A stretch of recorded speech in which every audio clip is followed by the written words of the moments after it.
ख्याल जरूर आया कि अगर वह अपने रहस्यमयी पूर्वज का नाम ले ले तो सामने वाला उसी वक्त डरकर चुप हो जाएगा। लेकिन उसने तुरंत उस विचार को अपने मन से निकाल दिया। आखिर उसके पूर्वज ने साफ शब्दों में चेतावनी दी थी कि उनकी असली पहचान किसी भी बाहरी इंसान के सामने रिवील नहीं होनी चाहिए। यह सिर्फ एक आदेश नहीं था, बल्कि एक्साएओ फैमिली की सुरक्षा से जुड़ा हुआ सबसे बड़ा रहस्य था।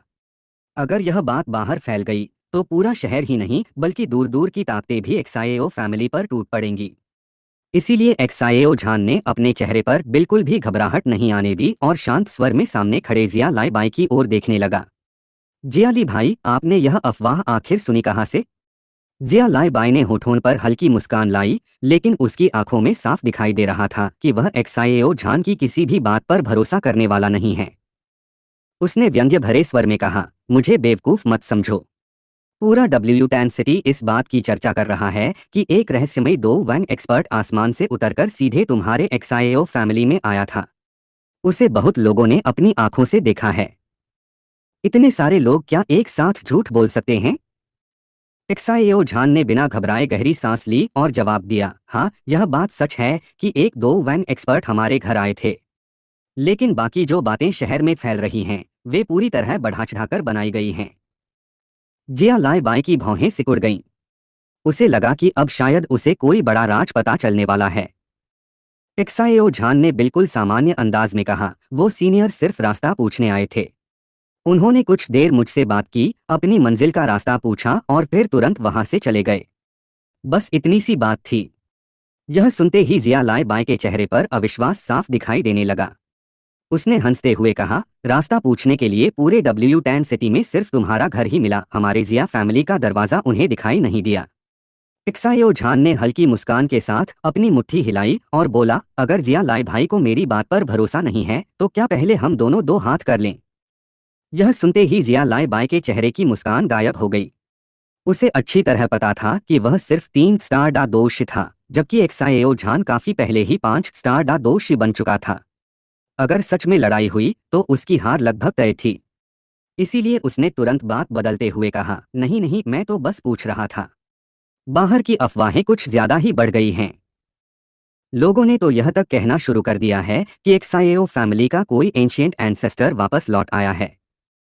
एक्साएओ झान ने गहरी सांस छोड़ते हुए सिर हिलाया। सच कहूं तो मैं भी इसी बात से परेशान हूं। लोग बिना सच्चाई जाने अपनी तरफ से कहानियां बना लेते हैं। इतना कहकर उसने दोनों हाथ जोड़कर कहा, अगर और कोई काम नहीं है तो मैं अब चलता हूं। फैमिली के बहुत सारे जरूरी काम मेरा इंतजार कर रहे हैं। बिना किसी जवाब का इंतजार किए एक्साएओ झान वहां से निकल गया। उसके कदम बिल्कुल शांत थे, लेकिन उसके दिमाग में कई बातें एक साथ चल रही थीं। अब जिया फैमिली उसे पहले जैसी बड़ी ताकत नहीं लगती थी। अगर पूरे W10 सिटी में कोई शक्ति थी जिसे वह थोड़ा महत्व देता था तो वह सिर्फ सिटी लॉर्ड मैंशन था। बाकी सभी उसके लिए अब ज्यादा मायने नहीं रखते थे। दूसरी तरफ जिया लाई बाई काफी देर तक वहीं खड़ा एक्साएओ झान को जाता हुआ देखता रहा। उसकी आंखों में शक पहले से भी ज्यादा गहरा हो चुका था।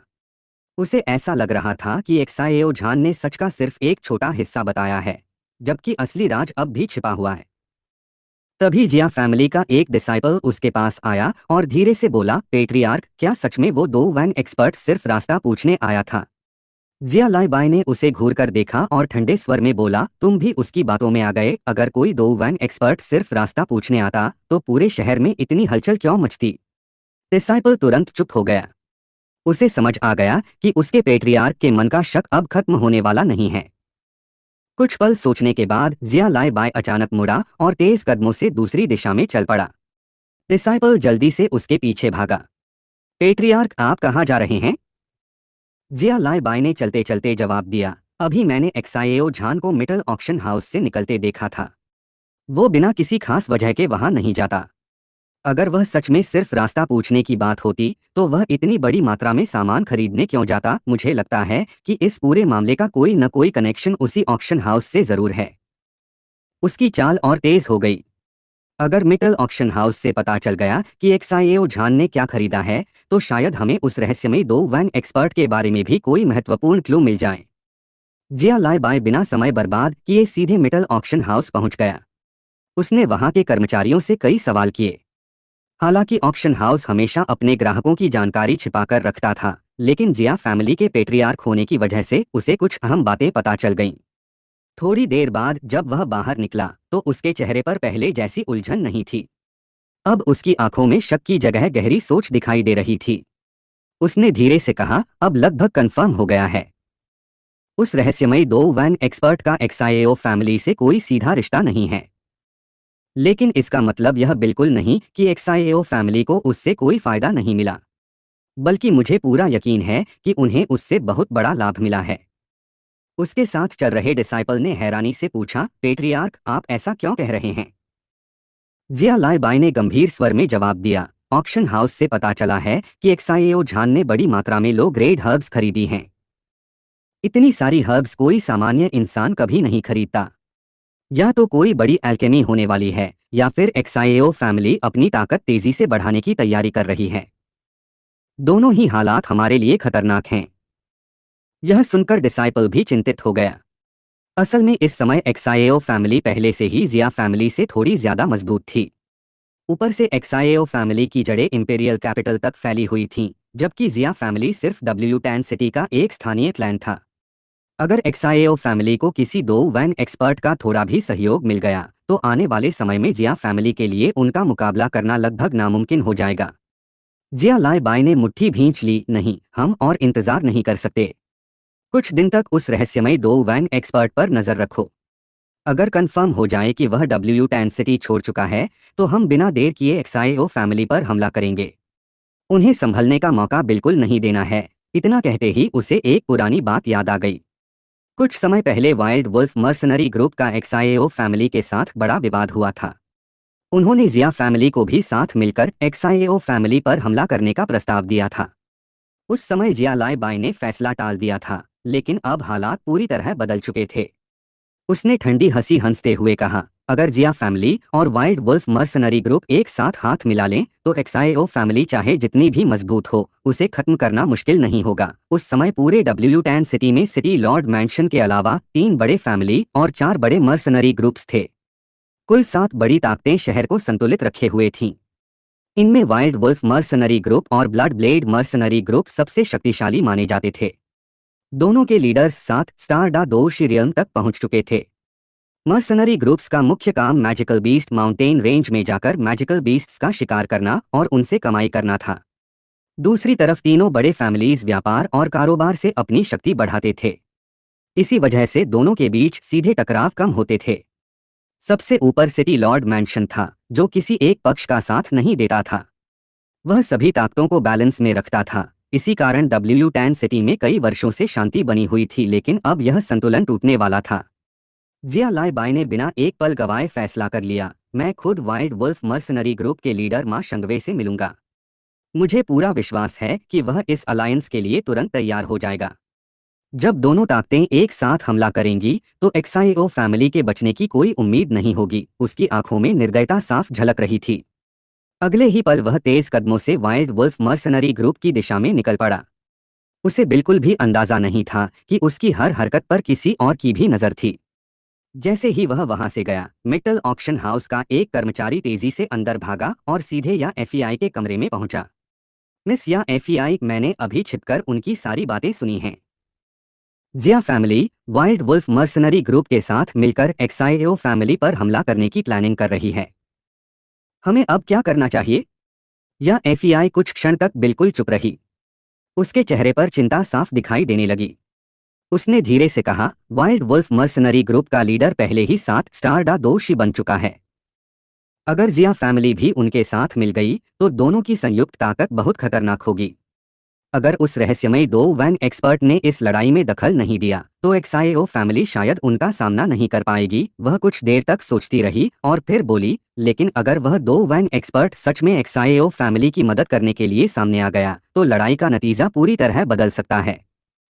फिर भी चाहे जो हो, दो इतनी बड़ी ताकतों की लड़ाई में एक्सआईओ फैमिली को भारी नुकसान उठाना ही पड़ेगा। या एफईआई खिड़की के बाहर देखने लगी। उसे महसूस हो रहा था कि W10 सिटी की वर्षों पुरानी शांति अब खत्म होने वाली है। एक ऐसी जंग शुरू होने वाली थी जो पूरे शहर की ताकतों का संतुलन हमेशा के लिए बदल सकती थी। और इस आने वाले तूफान की आहट अब हर समझदार इंसान को सुनाई देने लगी थी। मित्तल ऑक्शन हाउस हमेशा की तरह न्यूट्रल रहने वाला था, लेकिन न्यूट्रल रहने का मतलब यह नहीं था कि वह आने वाले खतरे को देखकर बिल्कुल चुप बैठा रहे। या एफबीआई ने कुछ देर तक गहरी सोच में डूबकर पूरे हालात का विश्लेषण किया। अगर जिया फैमिली और वाइल्ड वुल्फ मर्सनरी ग्रुप सचमुच हाथ मिला लेते हैं तो W10 सिटी का संतुलन पूरी तरह बदल जाएगा। आखिरकार उसने फैसला किया कि चाहे ऑक्शन हाउस सीधे इस लड़ाई में हिस्सा न ले, लेकिन एक्साएओ फैमिली को पहले से वार्निंग देना गलत नहीं होगा। उसने अपने भरोसेमंद कर्मचारी एक्साएओसी को बुलाया और शांत आवाज में बोली, हम अपनी न्यूट्रल पोजीशन नहीं बदलेंगे, लेकिन यह खबर एक्साएओ फैमिली तक समय रहते पहुंच जानी चाहिए। उन्हें आने वाले खतरे के बारे में पहले से पता होना चाहिए। एक्साएओसी ने तुरंत सिर झुकाया। मिस या एफईआई, मैं समझ गया। मैं अभी जाकर उन्हें सारी जानकारी दे देता हूँ। इतना कहकर वह बिना एक पल रुके वहां से निकल गया। या एफईआई खिड़की के पास जाकर खड़ी हो गई। उसकी नजरें दूर एक्साएओ फैमिली की दिशा में टिक गईं। उसके चेहरे पर हल्की सी मुस्कान थी, लेकिन मन में उत्सुकता भी थी। अब देखना यह है कि एक्साएओ फैमिली इस संकट का सामना कैसे करती है। अगर वे सच में उतने मजबूत हैं जितना लोग कह रहे हैं, तो शायद यह लड़ाई पूरे W10 सिटी का भविष्य बदल दे। उधर एक्साएओ झान पहले ही एक्साएओ फैमिली लौट चुका था। वह फैमिली हॉल में तीनों एल्डर्स के साथ बैठकर आने वाले समय की योजनाओं पर चर्चा कर रहा था। अब फैमिली के पास पहले से कहीं ज्यादा रिसोर्सेस थे, इसलिए सभी चाहते थे कि इस मौके का पूरा फायदा उठाया जाए। इसी दौरान एक डिसाइपल तेजी से हॉल के अंदर आया। पेट्रियार्क, मिटल ऑक्शन हाउस से कोई आपसे मिलने आया है। एक्साएओ झान ने बिना घबराए जवाब दिया, उन्हें अंदर भेज दो। डिसाइपल बाहर चला गया। उसके जाते ही फर्स्ट एल्डर के चेहरे पर चिंता दिखाई देने लगी। पेट्रियार्क, कहीं हर्ब्स वाली बात में कोई समस्या तो नहीं आ गई? एक्साएओ झान ने हल्की मुस्कान के साथ सिर हिलाया, ऐसी कोई बात नहीं। अगर जिया फैमिली तक हमारे यहाँ 2 वैंग एक्सपर्ट आने की खबर पहुंच सकती है, तो मिटल ऑक्शन हाउस के पास उससे भी ज्यादा एक्यूरेट इन्फॉर्मेशन होगी। वे जानते हैं कि हमारे पीछे एक शक्तिशाली सीनियर मौजूद हैं। ऐसी स्थिति में वे बिना वजह हमारे खिलाफ कोई कदम नहीं उठाएंगे। दूसरे एल्डर ने भी सहमति में सिर हिलाया, लेकिन फर्स्ट एल्डर अभी भी पूरी तरह निश्चिंत नहीं था। उसने गंभीर स्वर में कहा, पेट्रियार्क, हमें फिर भी सावधान रहना होगा। आखिर एक्साएओ चेन एंसेस्टर हर छोटी बात पर सामने नहीं आ सकते। और सबसे बड़ी बात, हमारे फैमिली के पीछे सोल क्लैन जैसी भयानक शक्ति की नजर भी है। जरा सी गलती पूरे एक्साएओ फैमिली को मिटा सकती है। हॉल का माहौल अचानक गंभीर हो गया। एक्साएओ झान कुछ क्षण तक चुप रहा। उसे भी पता था कि एल्डर की बात बिल्कुल गलत नहीं थी। भले ही अब फैमिली पहले से कहीं ज्यादा मजबूत हो चुकी हो, लेकिन सोल क्लैन जैसी ताकत के सामने वे अभी भी बहुत छोटे थे। इसलिए हर फैसला सोच समझकर लेना जरूरी था। कुछ ही देर बाद मिटल ऑक्शन हाउस की प्रतिनिधि झाओली हॉल में पहुंची। पहले जब भी वह किसी फैमिली से मिलने जाती थी, तो शायद ही कभी किसी के सामने झुकती थी। आखिर उसके पीछे मिटल ऑक्शन हाउस जैसी बड़ी शक्ति थी। लेकिन आज हालात अलग थे। हॉल में प्रवेश करते ही उसने हल्का सा झुककर सम्मानपूर्वक कहा, मिटल ऑक्शन हाउस की ओर से झाओली, पेट्रियार्क एक्साएओ झान और सभी एल्डर्स को प्रणाम करती है। तीनों एल्डर्स ने एक दूसरे की तरफ देखा। उन्हें समझ आ गया कि एक्साएओ फैमिली की बढ़ती प्रतिष्ठा का असर अब बाहर भी दिखाई देने लगा है। एक्साएओ झान ने मुस्कुराकर पूछा, क्या मिस या एफईआई ने कोई संदेश भेजा है? झाओली ने बिना देर किए जवाब दिया, जी। मिस या एफईआई ने विशेष रूप से मुझे यहाँ भेजा है। हमें जानकारी मिली है कि जिया फैमिली और वाइल्ड वुल्फ मर्सनरी ग्रुप मिलकर एक्साएओ फैमिली पर हमला करने की तैयारी कर रहे हैं। उन्होंने कहा है कि यह खबर जितनी जल्दी हो सके आपको पहुंचा दी जाए। यह सुनते ही हॉल में बैठे सभी लोग कुछ पल के लिए चुप हो गए। तीनों एल्डर्स ने राहत की सांस ली। अगर कुछ दिन पहले यह खबर मिलती तो शायद पूरे हॉल में घबराहट फैल जाती। लेकिन अब हालात बदल चुके थे। एक्साएओ फैमिली के पास पहले जैसी ताकत नहीं रही थी। उनके पास अब पहले से कहीं ज्यादा शक्तिशाली एक्सपर्ट्स मौजूद थे। एक्साएओ झान ने शांत स्वर में कहा, मिस या एफईआई का धन्यवाद कहना। उन्होंने समय रहते हमें यह खबर देकर बहुत बड़ा उपकार किया है। बाकी आगे क्या करना है उसकी तैयारी हम पहले से कर चुके हैं। झाओली ने सिर झुकाकर विदा ली और मिटल ऑक्शन हाउस लौट गई। उसके जाते ही हॉल का दरवाजा बंद कर दिया गया। अब चारों लोग खुलकर आने वाली लड़ाई पर चर्चा करने लगे। उन्हें अच्छी तरह पता था कि यह लड़ाई अब टलने वाली नहीं है। जिया फैमिली ने अगर हमला करने का फैसला कर लिया है तो देर सवेर वह कदम जरूर उठाएगी। लेकिन इस बार एक्साएओ फैमिली पहले जैसी कमजोर नहीं थी। अब वे सिर्फ बचाव करने की नहीं बल्कि दुश्मन को हमेशा के लिए खत्म करने की तैयारी करने वाले थे। झाओ ली के जाने के बाद एक्साएओ झान और तीनों एल्डर्स तुरंत अगली रणनीति बनाने में जुट गए। अब यह लगभग तय हो चुका था कि जिया फैमिली और वाइल्ड वुल्फ मर्सनरी ग्रुप किसी भी समय हमला कर सकते हैं। हालांकि दोनों ताकतें मिलकर कुल 7 एक्सपर्ट्स रखती थीं और उनमें सबसे शक्तिशाली वाइल्ड वुल्फ मर्सनरी ग्रुप का लीडर मा शंगवे था, जो पहले ही 7 रियल्म तक पहुंच चुका था। लेकिन एक्साएओ फैमिली की स्थिति अब पहले जैसी नहीं रही थी। एक्साएओ चेन एंसेस्टर द्वारा दिए गए ब्लड लाइन एनहांसमेंट की वजह से एक्साएओ झान और तीनों एल्डर्स की ताकत कई स्तर बढ़ चुकी थी। अगर सिर्फ हाई लेवल बैटल पावर की बात की जाए तो अब एक्साएओ फैमिली दोनों दुश्मनों की संयुक्त शक्ति से भी ऊपर पहुंच चुकी थी। फिर भी एक्साएओ झान ने किसी तरह की लापरवाही नहीं दिखाई। उसने कहा, दुश्मन को कभी कमजोर नहीं समझना चाहिए। हम पूरी तैयारी करेंगे और मौका मिलते ही एक ही बार में जिया फैमिली और वाइल्ड वुल्फ मर्सनरी ग्रुप दोनों का अंत कर देंगे। तीनों एल्डर्स ने भी इस योजना का समर्थन किया। अगर दुश्मन एक्साएओ फैमिली को मिटाने की तैयारी कर चुका है तो उन्हें भी पलटवार के लिए तैयार रहना होगा। योजना तय होने के बाद चारों अपने अपने काम में लग गए और पूरे फैमिली में गुप्त रूप से युद्ध की तैयारियां शुरू कर दी गईं। रात बिना किसी घटना के शांति से बीत गई। अगली सुबह एक्साएओ यान सीधे एक्साएओ झान के पास पहुंचा। उसके हाथ में 20 बॉटल्स फाउंडेशन स्पिरिट लिक्विड थीं। उसने मुस्कुराते हुए कहा, मैंने कुल 20 बॉटल्स तैयार कर दी हैं। 3 बॉटल्स मैंने अपने इस्तेमाल के लिए रख ली हैं, बाकी सब फैमिली के लिए हैं। इतनी सारी स्पिरिट लिक्विड देखकर एक्साएओ झान भी कुछ पल के लिए हैरान रह गया। उसने मन ही मन सोचा, सचमुच कॉन्टिनेंट का नंबर 1 एल्केमिस्ट अलग ही होता है। 20 में से 20 बॉटल्स सफलतापूर्वक तैयार कर दी। एक भी हर्ब वेस्ट नहीं हुई। अगर कोई साधारण 2 रैंक एल्केमिस्ट होता तो आधी सफलता भी बड़ी बात मानी जाती। यहाँ तक कि मिटल ऑक्शन हाउस के प्रसिद्ध एल्केमिस्ट गुई भी इतनी परफेक्ट सक्सेस रेट हासिल नहीं कर सकते। अगर इस समय याओ लाओ यह बात सुन लेते तो शायद हंसते हुए कहते, मुझे पूरे कॉन्टिनेंट के सबसे बड़े एल्केमिस्ट की तुलना एक साधारण 2 रैंक एल्केमिस्ट से कर रहे हो। स्पिरिट लिक्विड मिलने के बाद एक्साएओ झान ने तुरंत आदेश दिया कि फैमिली के 18 साल से कम उम्र के सभी यंग डिसाइपल्स को मेन हॉल में बुलाया जाए। कुछ ही देर में हॉल पूरी तरह भर गया। 100 से भी ज्यादा लड़के और लड़कियां कतारों में खड़े थे। उन्हें समझ ही नहीं आ रहा था कि अचानक सबको क्यों बुलाया गया है। एक्साएओ झान ने सामने रखी 20 बॉटल्स की तरफ देखा और हल्की मुस्कान के साथ बोला, लगता है पहली बार के लिए यह मात्रा थोड़ी कम पड़ जाएगी। लेकिन चिंता की बात नहीं है। एक बॉटल एक व्यक्ति के लिए लगभग 2 महीने तक काफी रहती है। फिलहाल सभी इसे बांटकर इस्तेमाल करेंगे। हॉल में खड़े सभी डिसाइपल्स आपस में धीरे धीरे बातें करने लगे। अरे, इस महीने तो हमें पहले ही कल्टीवेशन रिसोर्सेस मिल चुके हैं, फिर आज दोबारा क्या मिलने वाला है? क्या फैमिली को कोई बड़ा प्रॉफिट हुआ है या फिर सच में हमारे फैमिली में कोई रहस्यमयी सीनियर आए हैं? पूरे हॉल में उत्साह और जिज्ञासा का माहौल बन गया। एक्साएओ झान ने हाथ उठाकर सबको शांत कराया और ऊंची आवाज में कहा, शांत हो जाओ। अब मैं जो रिसोर्स तुम्हें देने जा रहा हूं उसका नाम फाउंडेशन स्पिरिट लिक्विड है। यह 2 स्टेज की कल्टीवेशन स्पीड को कम से कम 2 गुना बढ़ा सकती है।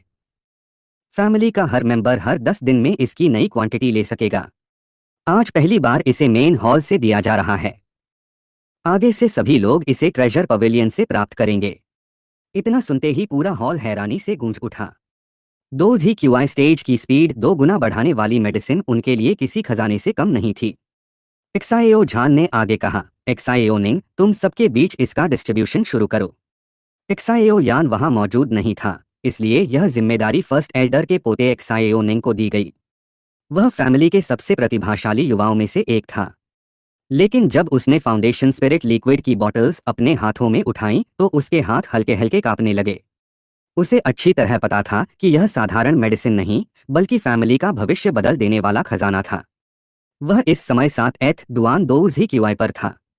अगर उसकी कल्टीवेशन स्पीड सचमुच 2 गुना हो गई तो उसे पूरा विश्वास था कि वह 17 साल की उम्र से पहले ही 9 तक पहुंच जाएगा और 2 जहे बन जाएगा।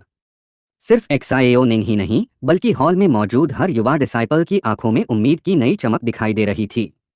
उन्हें लगने लगा था कि शायद अब वे भी एक्साइओ यान की तरह जियामा एम्पायर के टॉप जीनियसेस में अपना नाम दर्ज करा सकेंगे।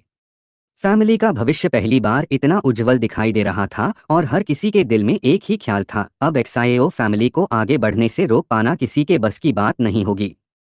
इन कुछ ही दिनों में पूरी एक्साइओ फैमिली के अंदर कल्टीवेशन का जबरदस्त माहौल बन गया। सिर्फ 18 साल से कम उम्र के बच्चे ही नहीं, बल्कि एक्साइओ झान ने नया आदेश जारी कर दिया कि फैमिली में जितने भी लोग 2GQI स्टेज पर हैं, वे सभी फाउंडेशन स्पिरिट लिक्विड प्राप्त कर सकते हैं। हालांकि मेन रेजिडेंस में रहने वाले 100 से ज्यादा युवा ही पूरे फैमिली नहीं थे। कई ब्रांच फैमिलीज और दूसरे स्थानों पर रहने वाले एक्साइओ फैमिली के मेंबर्स भी इसी स्टेज में थे। सौभाग्य से अगले ही दिन एक्साइओ यान फिर से 10 बॉटल्स क्यूआई गैदरिंग पाउडर लेकर आ गया। एक्साइओ झान बिना देर किए मेटल ऑक्शन हाउस पहुंचा और उनमें से 3 बॉटल्स बेच दी। उससे मिले सारे गोल्ड कॉइन्स उसने फाउंडेशन स्पिरिट लिक्विड बनाने के लिए जरूरी हर्ब्स खरीदने में लगा दिए। इतनी बड़ी रकम एक साथ खर्च करते हुए एक्साइओ झान के चेहरे पर जरा भी हिचकिचाहट नहीं थी। उसे देखकर या एफईआई भी कुछ पल के लिए हैरान रह गई। उसके होंठ खुलकर रह गए। अब उसे पूरा विश्वास हो चुका था कि एक्साइओ फैमिली के पीछे मौजूद वह रहस्यमय दो वैंग सीनियर सिर्फ एक शक्तिशाली एक्सपर्ट ही नहीं, बल्कि एक हाई रैंक एल्केमिस्ट भी है। उसने मन ही मन सोचा, एक्साइओ फैमिली के साथ अच्छे संबंध बनाना मेरा अब तक का सबसे सही फैसला था। इसी तरह 3 दिन शांति से बीत गए। लेकिन यह शांति किसी बड़े तूफान से पहले की खामोशी थी। तीसरे दिन आधी रात के समय WU10 सिटी की सुनसान गलियों में अचानक सैकड़ों लोगों की परछाइयां दिखाई देने लगीं। 400 से भी ज्यादा फाइटर्स पूरी तैयारी के साथ इकट्ठा हो चुके थे। उनमें सैकड़ों दो जहे और 100 से ज्यादा दोषी एक्सपर्ट्स मौजूद थे। सबसे आगे जिया लाई बाय खड़ा था। उसके सामने चेहरे पर लंबे घाव का निशान लिए वाइल्ड वुल्फ मर्सनरी ग्रुप का लीडर मा शंगवे खड़ा था। जिया लाई बाई ने आत्मविश्वास से कहा, माँ लीडर, मैंने पूरी तरह कंफर्म कर लिया है कि वह रहस्यमय दो वैंग एक्सपर्ट एक्साइओ फैमिली छोड़ चुका है। आज हमारे पास 400 से ज्यादा फाइटर्स, सैकड़ों दो जहे, 100 से ज्यादा दोषी और 7 दोषी एक्सपर्ट्स हैं। आज की रात एक्साइओ फैमिली का नामो निशान मिट जाएगा। एक्साइओ फैमिली के सारे बिजनेसेस हमारे जिया फैमिली के होंगे और उनके 2 टेक्निक्स तथा कल्टीवेशन मैनुअल्स भी हमारे हाथ लग जाएंगे। मां शंगवे ने गंभीर नजरों से उसकी ओर देखा। असल में वाइल्ड वुल्फ मर्सनरी ग्रुप की दिलचस्पी एक्साइओ फैमिली के बिजनेसेस से ज्यादा उनके कल्टीवेशन टेक्निक्स में थी।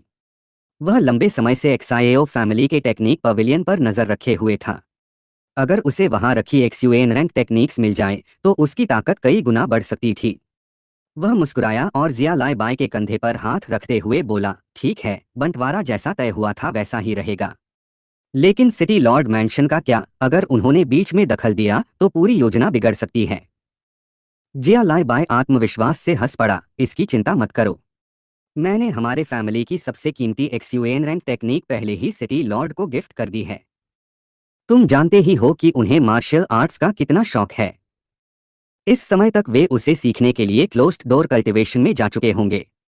आज रात कोई भी हमारे रास्ते में नहीं आएगा। यह सुनते ही मां शंगवे ने सिर हिलाया और अपने लंबे भाले को कसकर पकड़ लिया। अगले ही पल उसने हाथ उठाकर आदेश दिया, चलो आज की रात एक्साइओ फैमिली का अंत कर दो। सैकड़ों फाइटर्स एक साथ एक्साइओ फैमिली की ओर बढ़ पड़े। कुछ ही मिनटों में वे एक्साइओ फैमिली के मेन गेट के सामने पहुंच गए। मां शंगवे ने बिना समय गवाए अपना लंबा भाला पूरी ताकत से फेंक दिया। भाले में भरी 2 क्यूआई बिजली की तरह आगे बढ़ी और जोरदार धमाके के साथ मेन गेट से टकराई। एक ही बार में विशाल दरवाजा टूटकर बिखर गया। गेट की रक्षा कर रहे 2 हाई लेवल 2 जहे कई मीटर दूर जा गिरे। दोनों ने दर्द सहते हुए तुरंत फैमिली के अंदर भागकर चिल्लाना शुरू कर दिया, एनिमी अटैक, एनिमी अटैक। रात की खामोशी एक पल में टूट गई। लेकिन जिया फैमिली और वाइल्ड वुल्फ मर्सनरी ग्रुप ने चोरी छिपे हमला करने की कोई कोशिश ही नहीं की। उनके पास संख्या और ताकत दोनों का घमंड था। उन्हें पूरा भरोसा था कि एक्साइओ फैमिली उनके सामने टिक ही नहीं पाएगी। इसलिए वे सीधे सामने से हमला करते हुए फैमिली के अंदर घुस गए। जो भी रास्ते में आया उसे धक्का देकर आगे बढ़ते गए। देखते ही देखते उनकी संयुक्त सेना एक्साइओ फैमिली के मेन हॉल के सामने बने विशाल मैदान तक पहुंच गई। लेकिन वहां पहुंचते ही सबके कदम एक साथ रुक गए। उनके सामने एक्साइओ झान और 2 एल्डर्स पूरी शांति के साथ खड़े थे। उनके चेहरों पर डर का नामो निशान तक नहीं था। उन्हें देखकर जिया लाई बाई जोर जोर से हंसने लगा और बोला, एक्साएओ झान, आज तुम्हारी एक्साएओ फैमिली का आखिरी दिन है। कुछ ही देर बाद तुम्हारी सारी टेक्निक्स, रिसोर्सेस और बिजनेसेस हमारे जिया फैमिली के होंगे। कुछ वर्षों में W10 सिटी की नंबर 1 फैमिली सिर्फ जिया फैमिली कहलाएगी। लेकिन उसके बगल में खड़ा मां शंगवे उतना खुश नहीं था। उसे शुरुआत से ही कुछ अजीब महसूस हो रहा था। सब कुछ जरूरत से ज्यादा आसान लग रहा था। वर्षों तक मैजिकल बीस्ट माउंटेन रेंज में मौत से खेलते हुए उसने एक बात सीख ली थी, जब कोई लड़ाई बहुत आसान लगे तो सबसे ज्यादा सतर्क हो जाना चाहिए। उसने अब तक हुई पूरी लड़ाई को दिमाग में दोहराया। तभी उसे एक बात समझ में आई। अब तक एक्साएओ फैमिली का एक भी आदमी मारा नहीं गया था। हर बार उनके लोग कुछ देर लड़ते फिर पीछे हट जाते। ऐसा लग रहा था जैसे वे जानबूझकर उन्हें मेन हॉल के सामने वाले मैदान तक खींचकर लाए हों। मां शंगवे की नज़र तुरंत एक्साएओ फैमिली के लोगों पर गई और उसने देखा कि फर्स्ट एल्डर कहीं दिखाई ही नहीं दे रहा था। उसने तुरंत जिया लाई बाय से कहा, कुछ गड़बड़ है, एक्साएओ फैमिली का फर्स्ट एल्डर यहाँ नहीं है। मां शंगवे ने ठंडी हंसी के साथ एक्साएओ झान की तरफ देखा और बोला, अगर तुम्हें सच में एक्साएओ फैमिली के डिसाइपल्स की जान की इतनी चिंता है तो एक आसान रास्ता है। तुम और एक्साएओ फैमिली के सभी एल्डर्स अभी इसी समय अपनी जान दे दो। मैं वादा करता हूं कि जो भी एक्साएओ फैमिली का डिसाइपल हमारे सामने समर्पण कर देगा, उसे जिया फैमिली और वाइल्ड वुल्फ मर्सनरी ग्रुप की तरफ से कोई नुकसान नहीं पहुंचाया जाएगा। कैसा लगा मेरा प्रस्ताव? उसकी बात खत्म होते ही एक्साएओ झान अभी जवाब भी नहीं दे पाया था कि उसके पीछे खड़े एक्साएओ फैमिली के सभी डिसाइपल्स गुस्से से भड़क उठे। एक युवक जोर से चिल्लाया, थू, हमें तुम्हारी दया नहीं चाहिए। हम एक्साएओ फैमिली के लोग हैं, गुलामी करना नहीं जानते। दूसरा डिसाइपल आगे बढ़कर बोला, पेट्रियार्क, इनसे और बात करने का कोई फायदा नहीं। हमें लड़ने का आदेश दीजिए। फिर पूरा मैदान एक साथ गूंज उठा। जो एक्साएओ फैमिली पर हमला करेगा वह जिंदा वापस नहीं जाएगा। हर किसी की आंखों में आग थी। कोई भी पीछे हटने को तैयार नहीं था। एक्साएओ झान ने अपना हाथ उठाया और देखते ही देखते पूरा मैदान शांत हो गया। फैमिली के अंदर चाहे कितने भी अलग अलग ग्रुप्स क्यों न हो, लेकिन बाहरी दुश्मन के सामने पूरा एक्साएओ फैमिली एकजुट होकर खड़ा हो जाता था। एक्साएओ झान ने शांत स्वर में कहा, आज की लड़ाई का फैसला साधारण फाइटर्स नहीं करेंगे। अगर दोनों सेनाएं भिड़ी तो बेवजह सैकड़ों लोग मारे जाएंगे। क्यों न फैसला सिर्फ दादोशी एक्सपर्ट्स के बीच हो, जो जीतेगा वही विजेता माना जाएगा। जिया लाई बाय और मां शंगवे ने एक दूसरे की तरफ देखा। कुछ पल सोचने के बाद जिया लाई बाय आगे बढ़ा और बोला, ठीक है, तो दादोशी की लड़ाई होगी, लेकिन पहले एक्साएओ फैमिली के फर्स्ट एल्डर को बुलाओ। उन्हें छिपाकर रखने से कुछ नहीं होगा। एक्साएओ झान बिना घबराए मुस्कुराया, फर्स्ट एल्डर की जरूरत नहीं पड़ेगी।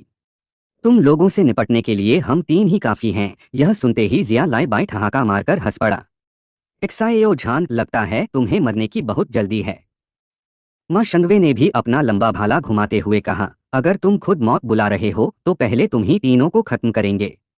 बाकी एक्साएओ फैमिली बाद में देख लेंगे। सब लोग अटैक। आदेश मिलते ही मां शंगवे के पूरे शरीर पर 2 क्यूआई आर्मोर चमक उठी और वह बिजली की रफ्तार से एक्साएओ झान की तरफ दौड़ा। उधर जिया लाई बाय, उसके 3 एल्डर्स और वाइल्ड वुल्फ मर्सनरी ग्रुप का वाइस लीडर भी एक्साएओ फैमिली के सेकंड एल्डर और थर्ड एल्डर पर टूट पड़े। उनकी योजना साफ थी, पहले दोनों एल्डर्स को खत्म करना, फिर मिलकर एक्साएओ झान को घेर लेना। लेकिन जैसे ही एक्साएओ झान आगे बढ़ा, उसके शरीर पर भी 2 क्यूआई आर्मोर बन गई। उसने बिना हथियार के सीधे अपनी मुट्ठी मां शंगवे की ओर दे मारी। मां शंगवे ने भी अपना भाला सामने कर दिया, लेकिन टक्कर होते ही उसके चेहरे का रंग उड़ गया। उसे अचानक महसूस हुआ कि एक्साएओ झान की 2 क्यूआई पहले जैसी बिल्कुल नहीं थी। यह दबाव सीधे W10 सिटी के सिटी लॉर्ड के बराबर था। नहीं, यह 5 स्टार दादोशी नहीं, 9 स्टार दादोशी है। उसके दिमाग में यह ख्याल आया ही था कि एक्साएओ झान की मुट्ठी भाले से टकरा गई। धड़ाम, भाला बुरी तरह झुक गया और उसका पिछला सिरा उल्टा घूमकर मां शंगवे के सीने से जा टकराया। उसका 2 क्यूआई आर्मोर उसी पल टूट गया और वह खून उगलते हुए कई मीटर दूर जा गिरा। पूरा युद्ध क्षेत्र एक पल के लिए स्तब्ध रह गया। किसी को विश्वास ही नहीं हुआ कि मैदान का सबसे ताकतवर एक्सपर्ट पहला ही बार सहन नहीं कर पाया। जिया लाई बाई की आंखें फैल गईं और वाइल्ड वुल्फ मर्सनरी ग्रुप के सभी लोग हैरानी से मां शंगवे को देखने लगे। लेकिन इससे पहले कि वे कुछ समझ पाते, एक्साएओ फैमिली के सेकंड एल्डर और थर्ड एल्डर भी पूरी ताकत से आगे बढ़ चुके थे। दोनों के शरीर से निकल रही दो क्यूआई देखकर सबके चेहरे उतर गए। वे अब पहले वाले एक स्टार डा दोषी नहीं रहे थे, बल्कि सीधे 5 स्टार डा दोषी की ताकत पर पहुंच चुके थे। सेकंड एल्डर की आइस टेक्निक और थर्ड एल्डर की लाइटनिंग टेक्निक ने मिलकर ऐसा हमला किया कि जिया फैमिली और वाइल्ड वुल्फ मर्सनरी ग्रुप के एक्सपर्ट्स लगातार पीछे हटने लगे। हर कुछ चालों के बाद उनकी फॉर्मेशन टूट रही थी और वे मुश्किल से अपना बचाव कर पा रहे थे। पूरा मैदान अब एक्साएओ फैमिली के पलटवार से कांप उठा था और पहली बार जिया फैमिली के लोगों के दिल में हार का डर पैदा होने लगा। उधर मां शंगवे एक बार फिर एक्साएओ झान के जबरदस्त वार से हवा में उछलकर जमीन पर आ गिरा। उसने गुस्से से जिया लाए बाई की तरफ देखा और दहाड़ते हुए बोला, तुमने कैसी बेकार इन्फॉर्मेशन जुटाई थी? तुमने तो कहा था एक्साएओ झान सिर्फ 5 स्टार डा दोषी है, यह तो 9 स्टार डा दोषी निकला। जिया लाए बाई खुद भी बुरी तरह घबरा चुका था। उसने दांत भींचते हुए जवाब दिया, मेरी इन्फॉर्मेशन गलत नहीं थी। गलती सिर्फ इतनी हुई कि एक्साएओ फैमिली ने आज तक अपनी असली ताकत किसी के सामने दिखाई ही नहीं। उन्होंने हम सबको धोखा दिया। इतने में पीछे खड़ी जिया फैमिली और वाइल्ड वुल्फ मर्सनरी ग्रुप की संयुक्त सेना का मनोबल भी टूटने लगा। कई लोग पीछे हटने लगे और कुछ के चेहरों पर साफ डर दिखाई देने लगा। यह देखकर जिया लाए बाई की आंखों में फिर से क्रूरता चमक उठी। वह जोर से चिल्लाया, अब पीछे हटने का कोई मतलब नहीं। सभी लोग अपनी सबसे ताकतवर एक्सयूएन रैंक 2 टेक्निक्स एक साथ इस्तेमाल करो। मैं नहीं मानता कि ये 3 लोग हम 6 एक्सपर्ट्स के संयुक्त अटैक को रोक पाएंगे। मां शंगवे ने भी मजबूरी में सिर हिलाया। अब उनके पास यही आखिरी मौका था। अगले ही पल 6 अलग अलग एक्सयूएन रैंक 2 टेक्निक्स एक साथ एक्टिवेट हो गईं। पूरे युद्ध क्षेत्र में रंग बिरंगी 2 क्यूआई की चमक फैल गई। आसमान तक ऊर्जा की लहरें उठने लगीं और चारों तरफ जबरदस्त दबाव महसूस होने लगा। दूसरी ओर एक्साएओ झान, सेकंड एल्डर और थर्ड एल्डर भी बिल्कुल शांत खड़े रहे। तीनों ने बिना घबराए अपनी अपनी टेक्निक्स तैयार की। कुछ ही सेकंड बाद दोनों पक्षों की 2 टेक्निक्स आपस में टकराईं। धड़ाम इतना भयानक धमाका हुआ कि पूरा एक्साएओ फैमिली हिल उठा। धूल और पत्थरों का बादल पूरे मैदान में फैल गया। सामने खड़े साधारण फाइटर्स को कुछ देर के लिए कुछ दिखाई ही नहीं दिया। लेकिन इसी अफरा-तफरी के बीच एक्साएओ झान को अचानक महसूस हुआ कि मां शंगवे की टेक्निक में असली ताकत नहीं थी। उसे ऐसा लगा जैसे उसने जानबूझकर अपनी शक्ति कम रखी हो। एक्साएओ झान ने तुरंत ऊपर नजर उठाई और देखा कि मां शंगवे अपना लंबा भाला पीठ पर टांगकर धीरे धीरे पीछे हट रहा है। अगले ही पल वह पूरी रफ्तार से मैदान छोड़कर भाग निकला। यह देखकर एक्साएओ झान हंस पड़ा। इतना बड़ा वाइल्ड वुल्फ मर्सनरी ग्रुप का लीडर और दिल इतना कमजोर निकला। लेकिन उसी समय वाइल्ड वुल्फ मर्सनरी ग्रुप का वाइस लीडर अपनी पूरी ताकत से एक्साएओ झान पर टूट पड़ा। उसकी 2 टेक्निक सीधे एक्साएओ झान के सीने की तरफ बढ़ रही थी। एक्साएओ झान ने बिजली जैसी फुर्ती दिखाते हुए ऊंची छलांग लगाई और हमला पूरी तरह बचा लिया। वाइस लीडर ने पीछे मुड़कर देखा तो मां शंगवे काफी दूर निकल चुका था। उसके चेहरे पर गुस्सा साफ दिखाई देने लगा। वह दांत पीसते हुए चिल्लाया, मां शंगवे, तू हमें छोड़कर अकेला भाग गया। उसकी आवाज पूरे मैदान में गूंज उठी, लेकिन मां शंगवे ने पीछे मुड़कर भी नहीं देखा। उसके लिए अपनी जान बचाना सबसे जरूरी था। यही देखकर जिया फैमिली के कई फाइटर्स का हौसला भी टूट गया। कुछ लोग धीरे धीरे पीछे हटने लगे, जबकि कुछ के हाथ कांपने लगे। दूसरी तरफ एक्साएओ फैमिली के डिसाइपल्स का जोश कई गुना बढ़ चुका था। वे जोर जोर से अपने पेट्रियार्क का नाम पुकारने लगे। पूरा मैदान एक्साएओ फैमिली की आवाजों से गूंज उठा। एक्साएओ झान ने भागते हुए मां शंगवे को सिर्फ एक नजर देखा, फिर अपनी नजर तुरंत वाइस लीडर पर जमा दी। उसने ठंडी मुस्कान के साथ कहा, तुम्हारा लीडर तो अपनी जान बचाकर भाग गया, लेकिन तुम्हें भागने का मौका नहीं मिलेगा। इतना कहते ही एक्साएओ झान बिजली की रफ्तार से वाइस लीडर की तरफ झपटा।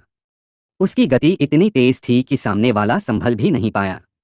अगले ही पल एक्साएओ झान की मुट्ठी सीधे उसकी ओर बढ़ चुकी थी और पूरा युद्ध एक बार फिर निर्णायक मोड़ पर पहुंच गया।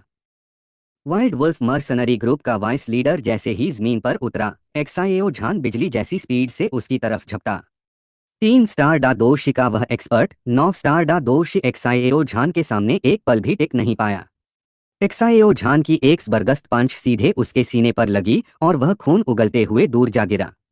उधर एक्साएओ फैमिली के मैदान से बाहर निकलने ही वाला मां शंगवे पूरी ताकत से चिल्लाया, वाइल्ड वुल्फ मर्सनरी ग्रुप, सब लोग तुरंत रिट्रीट करो। उसके आदेश के साथ ही जिया फैमिली और वाइल्ड वुल्फ मर्सनरी ग्रुप की पूरी संयुक्त सेना में अफरा-तफरी मच गई।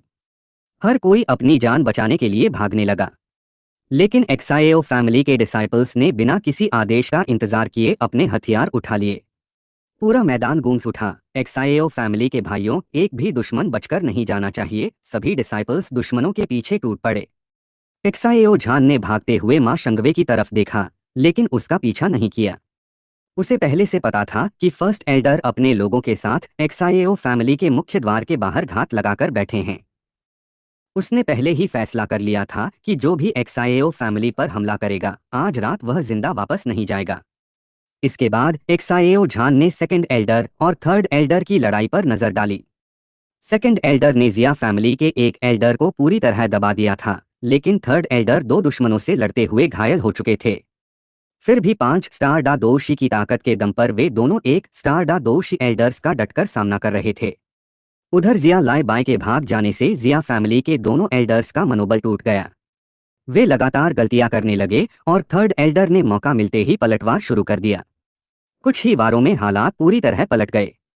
यह देखकर एक्साएओ झान बोला, सेकंड एल्डर, थर्ड एल्डर, यहाँ सब संभल चुका है। मैं जिया लाई बाय का पीछा करता हूँ। दोनों एल्डर्स ने तुरंत जवाब दिया, पेट्रियार्क, निश्चिंत होकर जाइए। आज रात कोई भी दुश्मन बचकर नहीं जाएगा। एक्साएओ झान ने सिर हिलाया और बिजली की रफ्तार से जिया लाई बाय के पीछे निकल पड़ा। 9 स्टार डा दोषी और 3 स्टार डा दोषी के बीच का अंतर बहुत बड़ा था। कुछ ही देर में एक्साएओ झान ने उसे पकड़ लिया। एक जोरदार पंच लगते ही जिया लाई बाय खून उगलते हुए जमीन पर गिर पड़ा। एक्साएओ झान उसकी ओर बढ़ा और ठंडी आवाज में बोला, मैंने तुम्हें पहले ही जीने का मौका दिया था, लेकिन लालच ने तुम्हारी आंखों पर पर्दा डाल दिया। अब जिया फैमिली की सारी संपत्ति एक्साएओ फैमिली की होगी और तुम्हें अपने कर्मों की सजा मिलेगी। यह सुनते ही जिया लाई बाय डर के मारे कांपने लगा।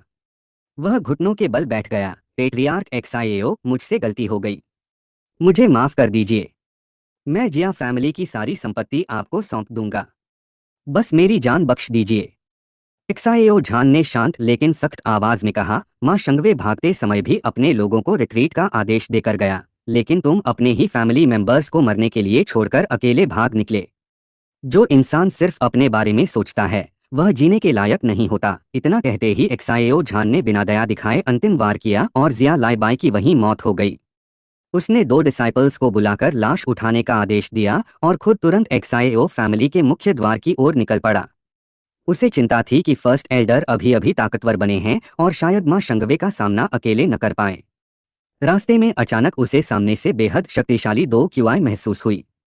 उसका चेहरा गंभीर हो गया। यह ऑरा 9 स्टार डा दोषी के बराबर है। क्या मां शंगवे ने कोई सीक्रेट टेक्निक इस्तेमाल कर ली? यह सोचते ही एक्साएओ झान ने अपनी स्पीड और बढ़ा दी और पूरी ताकत से मुख्य द्वार की तरफ दौड़ पड़ा।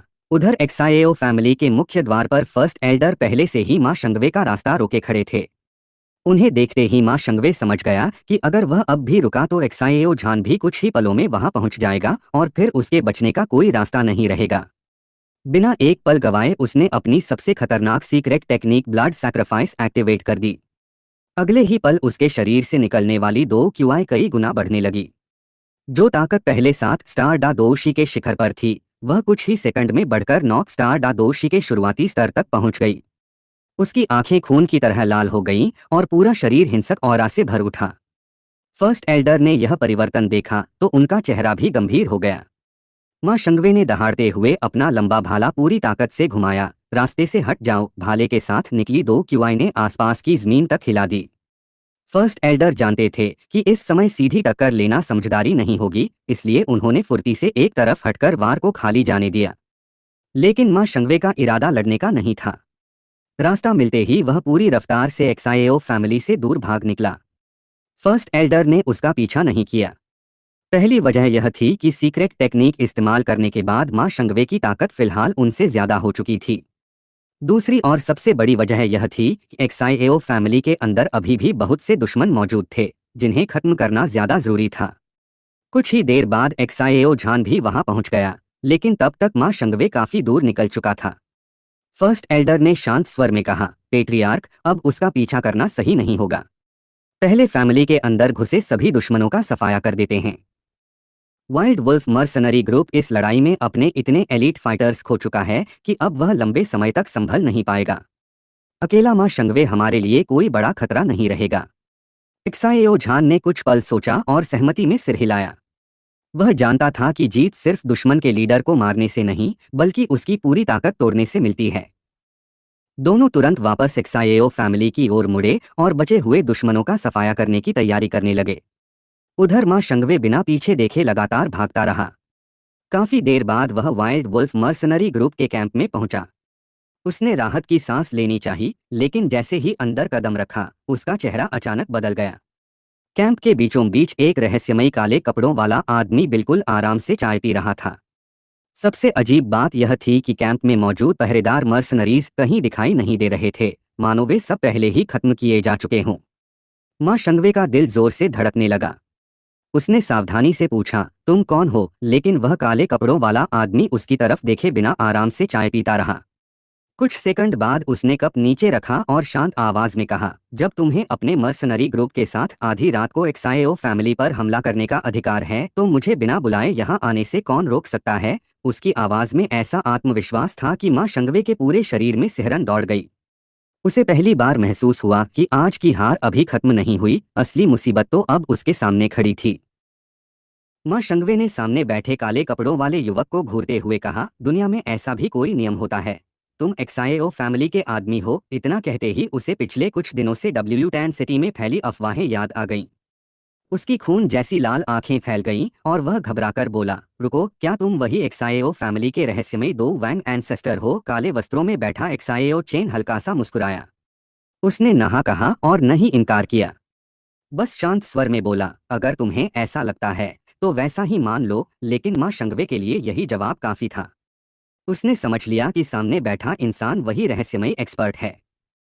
उसके दिल में जिया लाइ बाय के लिए गुस्सा फूट पड़ा। वह बेवकूफ जिया लाइ बाय कैसी घटिया इन्फॉर्मेशन लेकर आया था? उसी की वजह से आज मेरा पूरा वाइल्ड वुल्फ मर्सनरी ग्रुप खत्म होने वाला है। इतने में एक्साएओ चेन ने धीरे से अपना चाय का कप मेज पर रख दिया। उसकी आंखों में हल्की सी ठंडक उभर आई। वह शांत आवाज में बोला, चाय खत्म हो गई, अब तुम्हारी जिंदगी भी खत्म होने का समय आ गया है। इतना सुनते ही मां शंगवे के पूरे शरीर पर किसी विशाल पर्वत जैसा दबाव आ गिरा। वह अपनी जगह से हिल भी नहीं पाया। उसे ऐसा लगा जैसे पूरा आसमान उसके ऊपर टूट पड़ा हो। अगले ही पल एक्साएओ चेन ने बस अपनी एक उंगली हल्के से हवा में घुमाई। हवा को चीरती हुई दो क्यूआई ब्लेड बिजली की तरह निकली और पलक झपकते ही मां शंगवे की गर्दन पार कर गई। उसे कुछ समझ आता उससे पहले ही उसका सिर धड़ से अलग होकर जमीन पर लुढ़क गया। मरने से ठीक पहले उसने आखिरी बार ऊपर देखा। एक्साएओ चेन बिना किसी सहारे के आसमान में कदम रखते हुए ऊपर उठ चुका था। उसकी आंखों में आखिरी पछतावा यही था, जिया लाइ बाय तू कितना बड़ा बेवकूफ था। कौन सा दो वैन? यह आदमी तो दो जोंग है। एक ही पल में उसकी चेतना हमेशा के लिए समाप्त हो गई। असल में एक्साएओ चेन पहले खुद इस लड़ाई में उतरना नहीं चाहता था। उसे लगता था कि डा दोषी लेवल की यह लड़ाई उसके लिए बहुत छोटी है। अगर वह पहले ही मैदान में उतर जाता तो यह एक्साएओ फैमिली के लिए नहीं बल्कि दुश्मनों पर सीधा अत्याचार होता। ऊपर से अगर मां शंगवे बचकर निकल जाता तो एक्साएओ फैमिली हमेशा सतर्क रहती और आगे और भी तेजी से मजबूत बनती। लेकिन ठीक उसी समय सिस्टम ने अचानक एक नया मिशन जारी कर दिया। मिशन पूरा करने की रिवॉर्ड इतनी खास थी कि एक्साएओ चेन ने बिना देर किए खुद एक्शन लेने का फैसला किया। मां शंगवे को खत्म करने के बाद वह चुपचाप वापस एक्साएओ फैमिली के पीछे बने अपने छोटे से कोर्टयार्ड में लौट गया, मानो कुछ हुआ ही न हो। उधर एक्साएओ फैमिली के अंदर लड़ाई लगभग खत्म हो चुकी थी। हालांकि इस बार दुश्मनों की तरफ से 100 से ज्यादा दोषी एक्सपर्ट्स आए थे, लेकिन एक्साएओ फैमिली के मजबूत कल्टीवेशन टेक्निक्स और हाई लेवल दो स्किल्स की वजह से वे ज्यादा देर टिक नहीं पाए। कुछ ही समय में पूरा युद्ध एक्साएओ फैमिली के पक्ष में समाप्त हो गया और दुश्मनों की संयुक्त सेना पूरी तरह बिखर गई। उधर आधी रात में एक्साएओ फैमिली की तरफ से उठती चीखें, हथियारों की टक्कर और युद्ध की आवाजें सुनकर आसपास के लोग भी अपने अपने घरों से बाहर निकल आए। हर कोई दूर खड़े होकर एक्साएओ फैमिली की दिशा में देख रहा था। सबके मन में एक ही सवाल था, आखिर इतनी हिम्मत किसने की कि एक्साएओ फैमिली पर रात के अंधेरे में हमला कर दिया? दुनिया में ऐसा भी कहीं होता है? तुम तो श्याओ परिवार के ही आदमी हो। यह सुनते ही मां शांगवेई को पिछले कुछ दिनों से वुतान शहर में फैल रही अफवाहें याद आ गईं। ये सिटी लॉर्ड निश्चिंत रहिए। अब जब उन्होंने सीमा लांघ दी है तो मैं उन्हें किसी भी कीमत पर नहीं छोड़ूंगा। मां शांगवेई को पकड़ना अब मेरी जिम्मेदारी है। कल सुबह तक मैं श्याओ परिवार को पूरा न्याय दिलाऊंगा। यदि आज जियालिएबी और मां शांगवेई शाओ परिवार पर विजय पा लेते तो शायद शहर की ताकत बनाए रखने के लिए ये सिटी लॉर्ड आंखें मूंद लेते। लेकिन अब हालात पूरी तरह बदल चुके थे। शाओ परिवार ने निर्णायक जीत हासिल की थी और शाओ झान भी 9 सितारा महान योद्धा बन चुका था। ऐसे में सिटी लॉर्ड का झुकाव स्वाभाविक रूप से शाओ परिवार की ओर हो गया। अब वुल्फ मर्सिनरी ग्रुप का अस्तित्व ही बेकार था। शाओ झान ने हाथ जोड़कर उनका धन्यवाद किया। इसके बाद ये झेन बिना समय गवाए सीधे वुल्फ मर्सिनरी ग्रुप के मुख्यालय की ओर निकल पड़े। लेकिन जैसे ही वे वहां पहुंचे, सामने का दृश्य देखकर दंग रह गए। मुख्य द्वार पूरी तरह खुला था और पहरेदार जमीन पर निर्जीव पड़े थे। भीतर कदम रखते ही उन्हें एक भी जीवित व्यक्ति दिखाई नहीं दिया। पूरा परिसर लाशों से भरा था और चारों ओर खून फैला हुआ था। बीच आंगन में एक धड़ से अलग सिर वाली लाश पड़ी थी।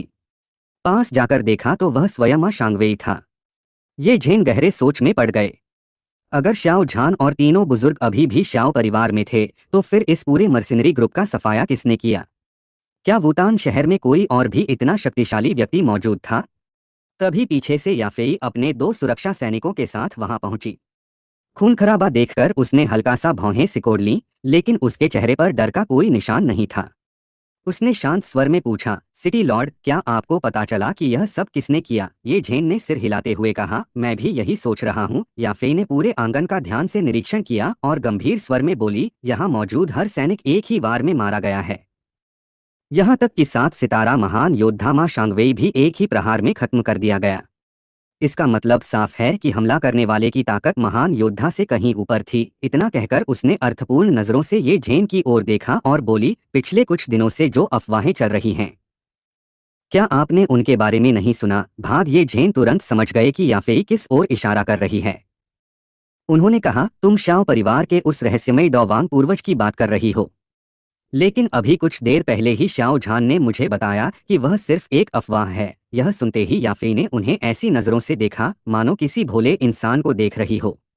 उसने मुस्कुराकर पूछा, क्या उन्होंने इतना कहा और आपने तुरंत विश्वास भी कर लिया? यह सुनकर ये झेन को अपनी भूल का एहसास हुआ।